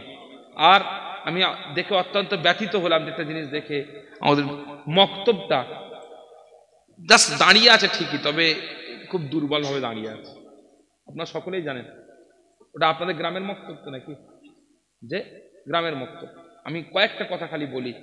মক্তব, একটা জিনিস মনে রাখবেন, মক্তব কি জিনিস? ছেলেদেরকে আলিফ বা তাসা শেখানোর জায়গা তা নয়। আপনার ছেলেটা স্কুলে পড়বে, সেখানে আপনার ছেলেকে ইসলাম কথা শেখায়। আপনার ছেলে ইংলিশ মিডিয়াম স্কুলে পড়ে, সেখানে আপনার ছেলেকে যীশু খ্রিস্টের জীবনী পড়াবে, সেখানে আপনার ছেলেকে রামকৃষ্ণের জীবনী পড়াবে। রাসূলুল্লাহ সাল্লাল্লাহু আলাইহি ওয়াসাল্লামের জীবনী পড়াবে না খুব একটা। আপনার ছেলেরা, আপনাদের বাচ্চারা সারা জীবন কেটে যাবে, সবকিছু শিখলো, কোরআন মাজিদ শিখলো না, সবকিছু শিখলো, নামাজ শিখলো না, সবকিছু শিখলো, পরহেজগারি শিখলো না, সবকিছু শিখলো, দিনদারি শিখলো না। কথা বুঝতে পেরেছেন? এই পরিস্থিতিতে আপনার ছেলেকে ইসলাম শেখাতে গেলে মাদ্রাসায় পাঠাতে হবে। আপনি সম্ভব এটা? সবাই পারবেন আপনার ছেলেকে ফুরফুরা শরীফে বা 24 পরগনায় বা অমুক দূরের কোনো মাদ্রাসায় পাঠাতে পারবেন? বা সবার যাওয়ার দরকার আছে কি? সবাই কি মৌলানা হবে? কেউ ডাক্তার ইঞ্জিনিয়ার হবে না, কেউ কেউ জেনারেল শিক্ষিত হবে না, কেউ চাকরি বাকরি করবে না, কেউ ব্যবসা বাণিজ্য করবে না, সবই করবে। কিন্তু মুসলমান সবকিছুর মধ্যে ইসলামকে শিখবে। সে ডাক্তার হবে, কিন্তু সে তাকে কোরআনের হাফেজ হওয়ার দরকার নেই, কিন্তু কোরআন শরীফ শুদ্ধভাবে পড়তে পারবে। ডাক্তার শুদ্ধভাবে কোরআন শরীফ পড়বে। ডাক্তার একটা দুটো হাদিসও জানবে। ডাক্তার তার নামাজের ব্যাপারে কোনো ত্রুটি হয়ে গেলে কিভাবে নামাজটা পড়তে হয় সে জানে। ডাক্তার ওযুটা কিভাবে করতে হয় সে জানে। আর সেটা কিভাবে সম্ভব হবে? মক্তব। কিভাবে সম্ভব হবে? মক্তব। পিয়ারে হাজিরিন, এই যে মক্তব আপনাদের এলাকায় আছে, আমি আপনাদেরকে একটা কথা বলি, অন্য সবকিছুকে ছোট চোখে দেখলো, মক্তবটাকে বড় চোখে দেখবেন, মক্তবটাকে গুরুত্ব সহকারে দেখবেন। আমি আজকে এসছি এখানে বলে এটা বলছি তা নয়। যদি আপনি আমাকে যদি আমার বাড়িতে গিয়েও জিজ্ঞেস করে আসতেন, আমি তাহলে ওইটাও বলতাম আপনাকে যে মক্তবটা বেশি গুরুত্ব দেবেন। তার কারণ শিশুদের, আপনাকে একটা হিসেব বলি, এই দেশে কোথাও দেখেছেন আরএসএস কোনো কলেজ করেছে? দেখেছেন আরএসএস কলেজ, ইউনিভার্সিটি? নেই। কিন্তু আরএসএস যেটা কঠোর হিন্দুত্ববাদীদের যে সংগঠন, তারা এই দেশে কয়েক লাখ প্রাইমারি স্কুল করেছে। কয়েক লাখ প্রাইমারি স্কুল। কেন? তার কারণ একটা বাচ্চার মাথা ছোটবেলাতে যদি ধোলাই করে দেওয়া সম্ভব হয়, তার সে যত দূরই যাক না কেন, তার সেই ধোলাই ওয়াশিং কাজ করবে। ছোটবেলায় তার মনের মধ্যে যদি ঘৃণাটা ঢুকিয়ে দেওয়া যায় মুসলমানদের বিরুদ্ধে, সে কলেজ ইউনিভার্সিটিতে গিয়েও সেটা চর্চা তারা করবে, পরবর্তীতেও তারা সেই চর্চা করবে। কথা বুঝতে পেরেছেন? যে বড় বড় ডাক্তাররা পর্যন্ত আপনি দেখলে অবাক হয়ে যাবেন, ডাক্তার মুসলমানদের বিরুদ্ধে প্রকাশ্যে বাজে বাজে কথা বলছে। ডাক্তার, আপনি চিন্তা করেন, এত শিক্ষিত লোক, এত উঁচু জায়গা থেকে পড়াশোনা করে এসছে, এত জ্ঞানী মানুষ, এরকম করে বলছে তার কারণ তার ছোটবেলায় তার ব্রেন ওয়াশ হয়ে গেছে। বুঝতে পেরেছেন? মক্তব কি করে? আমাদেরকে কারোর প্রতি ঘৃণা প্রকাশ করা নয়, আমাদের সন্তানদের মধ্যে কারোর প্রতি ঘৃণা তৈরি করা নয়, বরং আমাদের সন্তানদেরকে তার নিজের ধর্মের ব্যাপারে মুহাব্বত তৈরি করার জন্য মক্তব। কিন্তু খুব দুঃখের বিষয়, মক্তবটা একদম ভঙ্গুর পরিস্থিতি আছে। বাইরে চাকচিক্য লাগছে, কিন্তু ভেতরে কি ওই কি বলে কাঠের কাঁড়ি দিয়ে, কঞ্চি দিয়ে, বাঁশ দিয়ে তৈরি করা হয়েছে। মক্তবটা আপনারা যেটা করবেন, আমি আপনাদের সকলকে অনুরোধ করব, প্রত্যেকে আমাদের যারা মক্তবের দায়িত্বে আছেন, আপনারা সকলে মিলে দায়িত্ব সহকারে মক্তবটাকে চেষ্টা করবেন এমন একটা মোটামুটি একটু ভিত দিয়ে একটু সুন্দর করে মক্তবটাকে দাঁড় করানো। এটা অনেক বেশি প্রয়োজন। আপনি এলাকারই তো নাকি? আপনার গ্রাম কোথায়?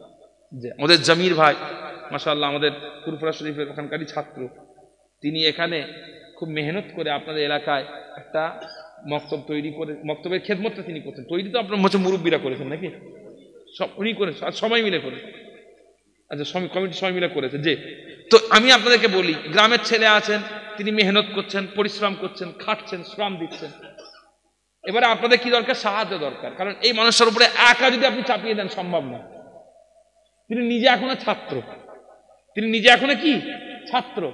তো আপনাদের সাহায্য সহযোগিতা দরকার।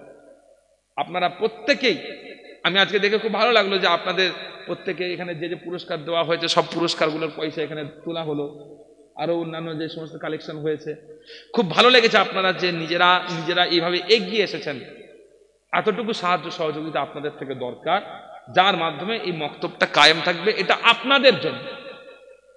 এটা কার জন্য? আপনাদের জন্য। আপনার ছেলেকে একটা ইংলিশ মিডিয়াম স্কুলে পড়ে, অঙ্ক শিখতে যাবে একটা টিচারের কাছে, সপ্তাহে একদিন, মাসে 4 দিন তার কাছে গিয়ে পড়ে আসবে, মাসিক মাইনে হচ্ছে 1,500 টাকা। আছে না? মাসিক মাইনে 1,500 টাকা, 2,000 টাকা। আর এদিকে আপনার ছেলে তার নাজাতের ওসিলা হিসেবে কোরআন মাজিদ শিখবে, তার মাইনে 100 টাকা। কত? 50 টাকা। 50 টাকা রোজ? না না, ওটা নয়, আমি বলছি রোজ পড়ায়। রোজ পড়াচ্ছে, মাসে 50 টাকা। এটা একটু চিন্তার ব্যাপার না? যে যে আগে ছিল না এটা। তো একটা জিনিস আমি আপনাদেরকে বলি, একটা জিনিস কি জানেন তো, আমরা হাফেজ মৌলী সাহেবরা যখন পয়সা চায় তখন প্রশ্ন ওঠে, এই হুজুর দেখে তো পয়সার ঝোঁক কেন, খালি পয়সা চাইছে, মসজিদে পয়সা দাও, মাদ্রাসায় পয়সা দাও, মক্তবে পয়সা দাও, কবরস্থানে পয়সা, এত পয়সা পয়সা করে কেন? আমি আপনাদেরকে একটা প্রশ্ন করি, সব জায়গায় পয়সা দেন আর ধর্মটাকে ফ্রিতে পেতে চান কেন? সব কিছুতে তো পয়সা খরচ করেন আপনি। আপনার জামা কাপড়, খাবার দাবার, বাড়ি ঘর দোর, ছোটখাটো নিজের শখ সাধ, পয়সা খরচ করেন না? বেড়াতে যাওয়ার ইচ্ছা হলো, একটা ভালো রেস্টুরেন্ট চাই, একটা ভালো হোটেল চাই, একটা ভালো গাড়ি চাই, এই যত টাকা লাগে লাগুক। বিয়ে করবো একদিন, যত দামি গাড়ি লাগে লাগুক, একটা ঘোড়ার গাড়ি নিয়ে আয়, হই হই করতে করতে যাবো। খরচ হয় না এগুলোতে?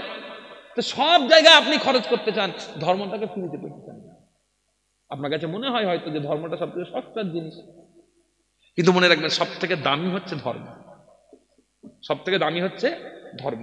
তো সেই জন্য মাদ্রাসাতে আপনারা খুব মক্তবে খুব জোর দেন, খুব জোর দেন আপনাদের। মাশাআল্লাহ, আর একটা জিনিস আমি খুব খুশি হয়েছি, এটা শুনে খুব ভালো লেগেছে, আমার গর্বিত বোধ করেছি যে এই মক্তবে 180 জন ছেলে পড়াশোনা করছে।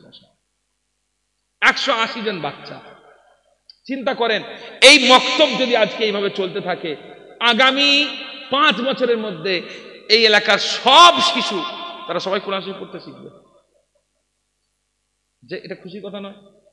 আপনি দেখলে অবাক হয়ে যাবেন, আফ্রিকাতে কঠিন গরিব, ইথিওপিয়াতে, মালিতে, তিম্বাকতুতে কাঠের তক্তা, গাছ ফেড়ে কাঠের তক্তার উপরে তারা কোরআন শরীফ লিখে, একটা গ্রামের 2000 শিশুই হাফেজ। অবাক হয়ে যাবে, 2000 শিশু সবাই হাফেজ। আপনি মালিতে চলে যান, মালি আফ্রিকার একটা দেশ আছে, সেই দেশের আমার মনে হয় 70 থেকে 80% মানুষ মুসলমান হাফেজ। তার কারণ কিভাবে সম্ভব? গ্রামে গ্রামে ছোট্ট ছোট্ট প্রতিষ্ঠানগুলো তারা এই কাজটা করেছে। এই কাজগুলোকে আমরা অনেক বড় বড় মাদ্রাসায় দান করি। একটা মাদ্রাসা আছে, বিরাট বড় বড় বিল্ডিং, ব্যাংকে লাখ লাখ টাকা জড়ো করা, ব্যাংকে লাখ লাখ টাকা জড়ো করা, বিরাট বড় বড় বিল্ডিং মাদ্রাসা। কিন্তু তারপরে কি দেখবেন জানেন? সেইখানের থেকে সেখানে এলেম ছড়াচ্ছে, কিন্তু আপনার গ্রামে তার কোনো এফেক্ট নেই, তার কোনো এফেক্ট নেই। যে কাজ এক্ষুনি শেষ করবো। তো সেই জন্য এলাকায়, আমাদের এলাকার একটা মক্তব, একটা প্রতিষ্ঠান যেটা আপনাদের নিজেদের জন্য কাজ করবে, সেই দিকে আপনারা সকলেই জোর দেন। আল্লাহ রাব্বুল আলামিন তৌফিক দান করুন। সকলে বলি আল্লাহুম্মা আমিন। দোয়া চাইবো, তার আগে আসুন সকলে মিলে একত্রিত হয়ে একটুখানি সালাতুস সালাম পাঠ করি। ইয়া নবী সালাম।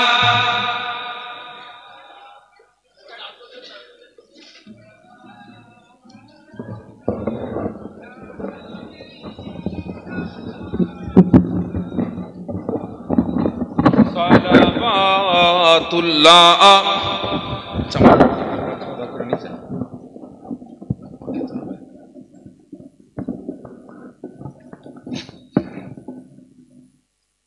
طلع البدر علينا من ثنية الوداع وجب الشكر علينا ما دعا لله داعي يا نبي سلام.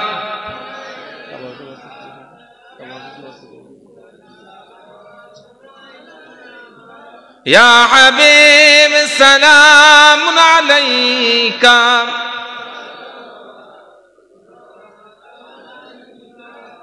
أيها المختار فينا زادنا الحب حنينا جئتنا بالأمر دينا يا ختام المرسلين يا نبي سلام عليك.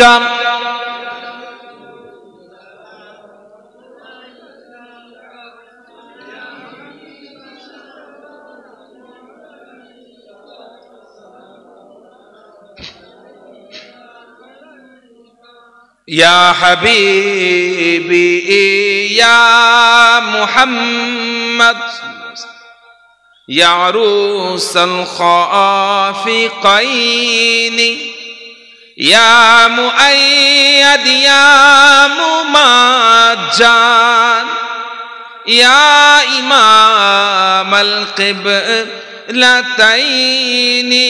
ইয়া নবী সালামুন আলাইকা ইয়া রাসূল সালামুন আলাইকা ইয়া হাবিব সালামুন আলাইকা সালাওয়াতুল্লাহ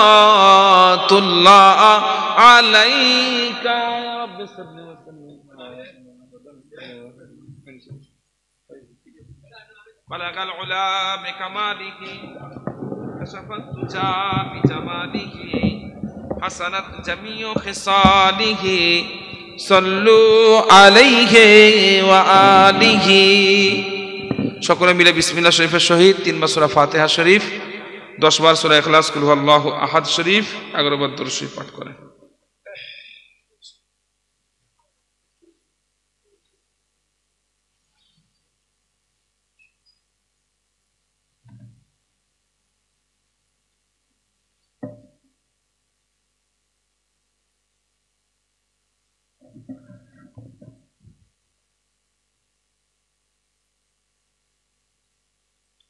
ভাই আবার কি করব, কখন দেবেন? দোয়া শেষে দেবেন।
যে যা কিছু তেলাওয়াত করেছেন, অন্য কিছু পড়া আছে, অন্য কিছু তেলাওয়াত বাড়িতে পড়া আছে, যে যা কিছু তেলাওয়াত করেছেন আমাকে হাওয়ালা করে দিন। আল্লাহুম্মা আমিন।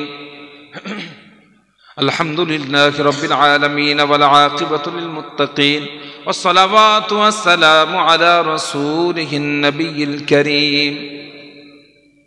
ربنا تقبل منا إنك أنت السميع العليم وتب علينا إنك أنت التواب الرحيم.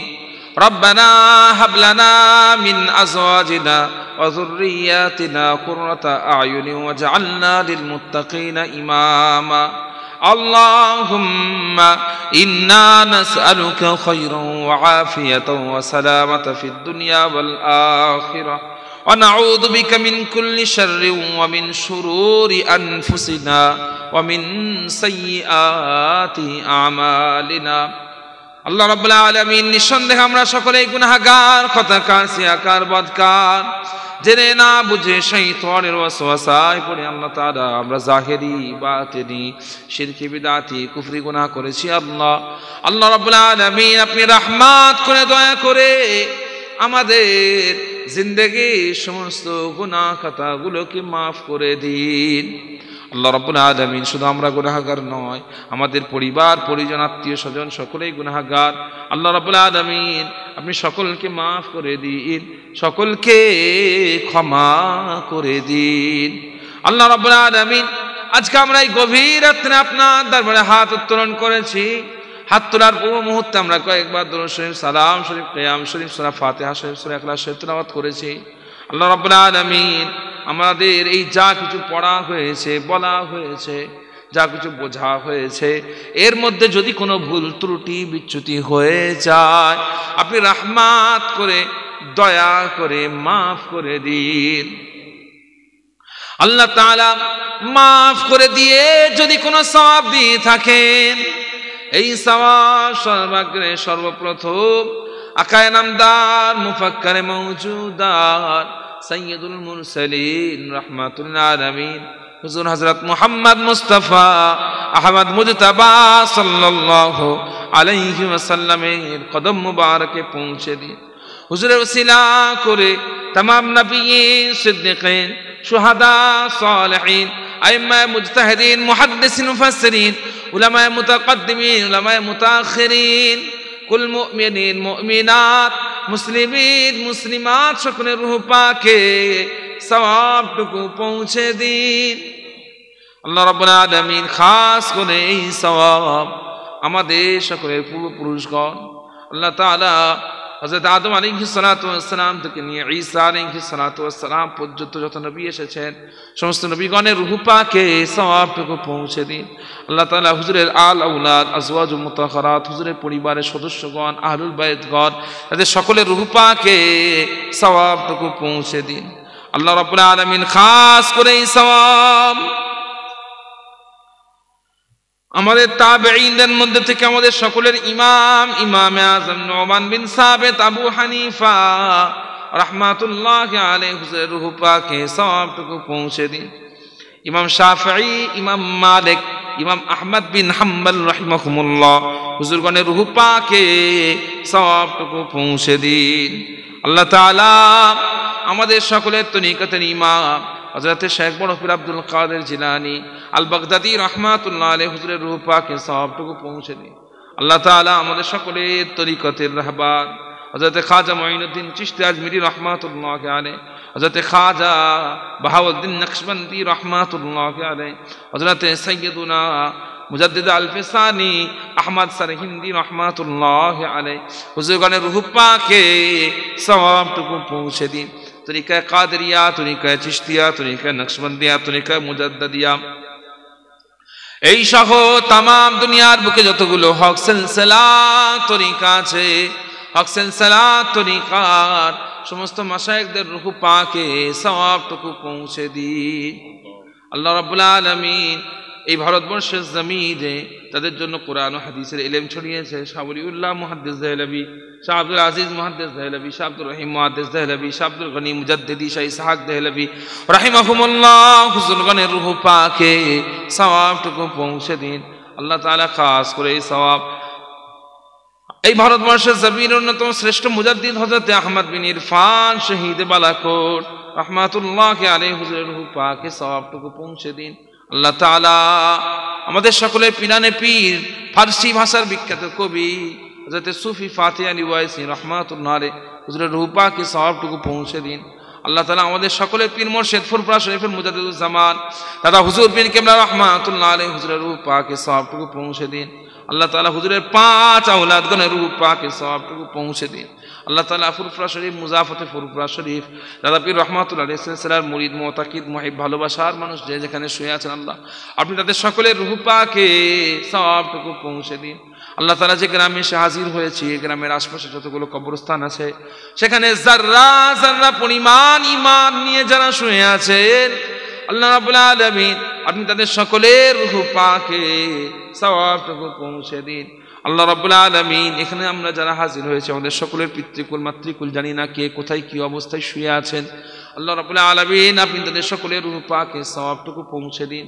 আল্লাহ রাব্বুল আলামিন আজকে আমরা এখানে যারা হাজির হয়েছে আমাদের সকলের আব্বা আম্মা, দাদু জান, দাদি জান, নানি জান, নানা জান, শ্বশুর শাশুড়ি, আত্মীয় স্বজন যে যেখানে শুয়ে আছেন আল্লাহ তাআলা প্রত্যেকের আপনি কবরে শান্তি দান করুন, কবরের আযাব থেকে সকলকে নাজাত দান করুন।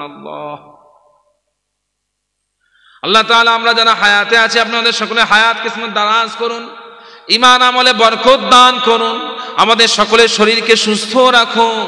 আল্লাহ রাব্বুল আলামিন যে পথে চললে আপনি খুশি হবেন, আপনার হাবিব সাল্লাল্লাহু আলাইহি ওয়াসাল্লাম খুশি হবেন, সে পথে চলার তৌফিক দান করুন। আল্লাহ তাআলা আপনি আমাদের সকলের হালাল রিজিকে বরকত দান করুন, আয় উন্নতি, ব্যবসা বাণিজ্য, চাকরি বাকরিতে বরকত দান করুন। আল্লাহ রাব্বুল আলামিন যে পথে চললে আপনার হাবিব সাল্লাল্লাহু আলাইহি ওয়াসাল্লাম খুশি হবেন, আপনি খুশি হবেন, সে পথে চলার তৌফিক দান করুন। আল্লাহ তাআলা সারা পৃথিবীর মুসলমানদেরকে হেফাজত করুন। আল্লাহ তাআলা আপনি ফিলিস্তিনের মুসলমানদেরকে হেফাজত করুন। আল্লাহ তাআলা আপনি গাজার মুসলমানদেরকে হেফাজত করুন।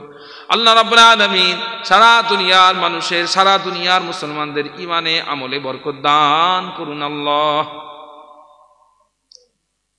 তাআলা আল্লাহ রাব্বুল আলামিন এখানে যে মক্তব প্রতিষ্ঠিত হয়েছে, আল্লাহ তাআলা এই মক্তবকে আপনি দায়েম রাখুন, কায়েম রাখুন। আল্লাহ তাআলা এখানে পড়াশোনা যারা করেন প্রত্যেকের জেহনে বরকত দান করুন। আল্লাহ তাআলা প্রত্যেককে মেহনতি বানান। আল্লাহ তাআলা প্রত্যেককে সঠিকভাবে ইসলামের উপরে চলার তৌফিক দান করুন। আল্লাহ তাআলা ইন্তেকালের আগে বারবার মক্কা শরীফ, মদিনা শরীফ জিয়ারত নসিব করবেন। আল্লাহ তাআলা আপনার হাবিব সাল্লাল্লাহু আলাইহি ওয়াসাল্লামের চাঁদ মুখখানা জিয়ারত নসিব করবেন। আল্লাহ রাব্বুল আলামিন ইন্তেকালের সময় আমাদের সকলের জবানে কলেমা শরীফ তওবা ইস্তিগফার জারি করে দেবেন। আল্লাহ তাআলা আমাদের সকলকে কলেমা শরীফ পড়তে পড়তে ঈমানের সাথে মৃত্যু দান করবেন। আল্লাহ তাআলা আপনাদের সকলের ইন্তেকালের পর কবরগুলোকে কুশাদা করে দেবেন, কবরগুলোকে জান্নাতের বাগিচা বানিয়ে দেবেন। আল্লাহ তাআলা কিয়ামতের ময়দানে আপনার আরশে ছায়া দেবেন, ডান হাতে আমলনামা নসিব করবেন, আপনার হাবিব সাল্লাল্লাহু আলাইহি ওয়াসাল্লামের শাফাআত সুপারিশ নসিব করবেন। আল্লাহ রাব্বুল আলামিন আপনি আমাদের সকলের নেকির পাল্লাকে ভারী করে দেবেন। আপনার হাবিব সাল্লাল্লাহু আলাইহি ওয়াসাল্লামের সাথে পুলসিরাত পার হওয়ার তৌফিক দান করবেন। হুজুর পাক সাল্লাল্লাহু আলাইহি ওয়াসাল্লামের মুবারক হাত থেকে হাউজে কাউসারের পানি পান করার তৌফিক দান করবেন। আল্লাহ তাআলা আপনি দয়া করে, রহম করে আপনার দয়ার জান্নাত, জান্নাতুল ফিরদাউস আপনি আমাদের সকলকে নসিব করবেন। আল্লাহ রাব্বুল আলামিন আপনার আযাবের জাহান্নাম থেকে আমাদের সকলকে নাজাত দেবেন।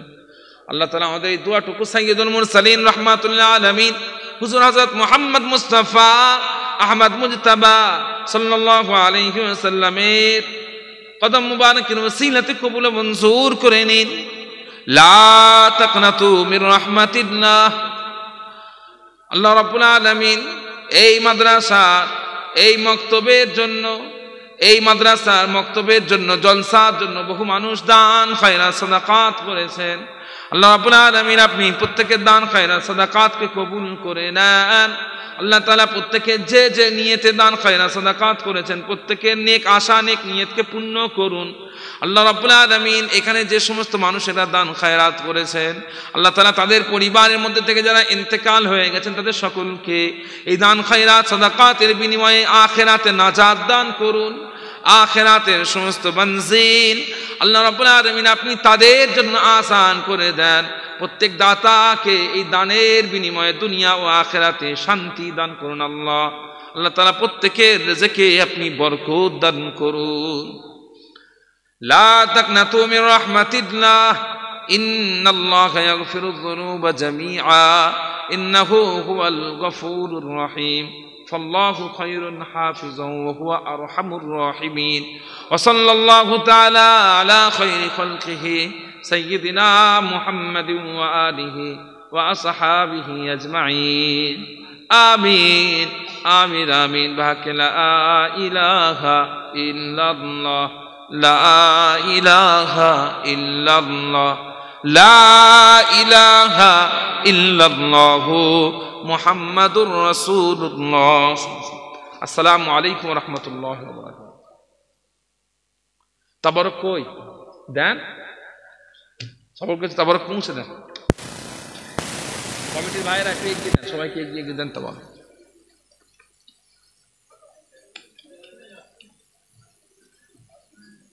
যে পেছনের দিকে কয়জন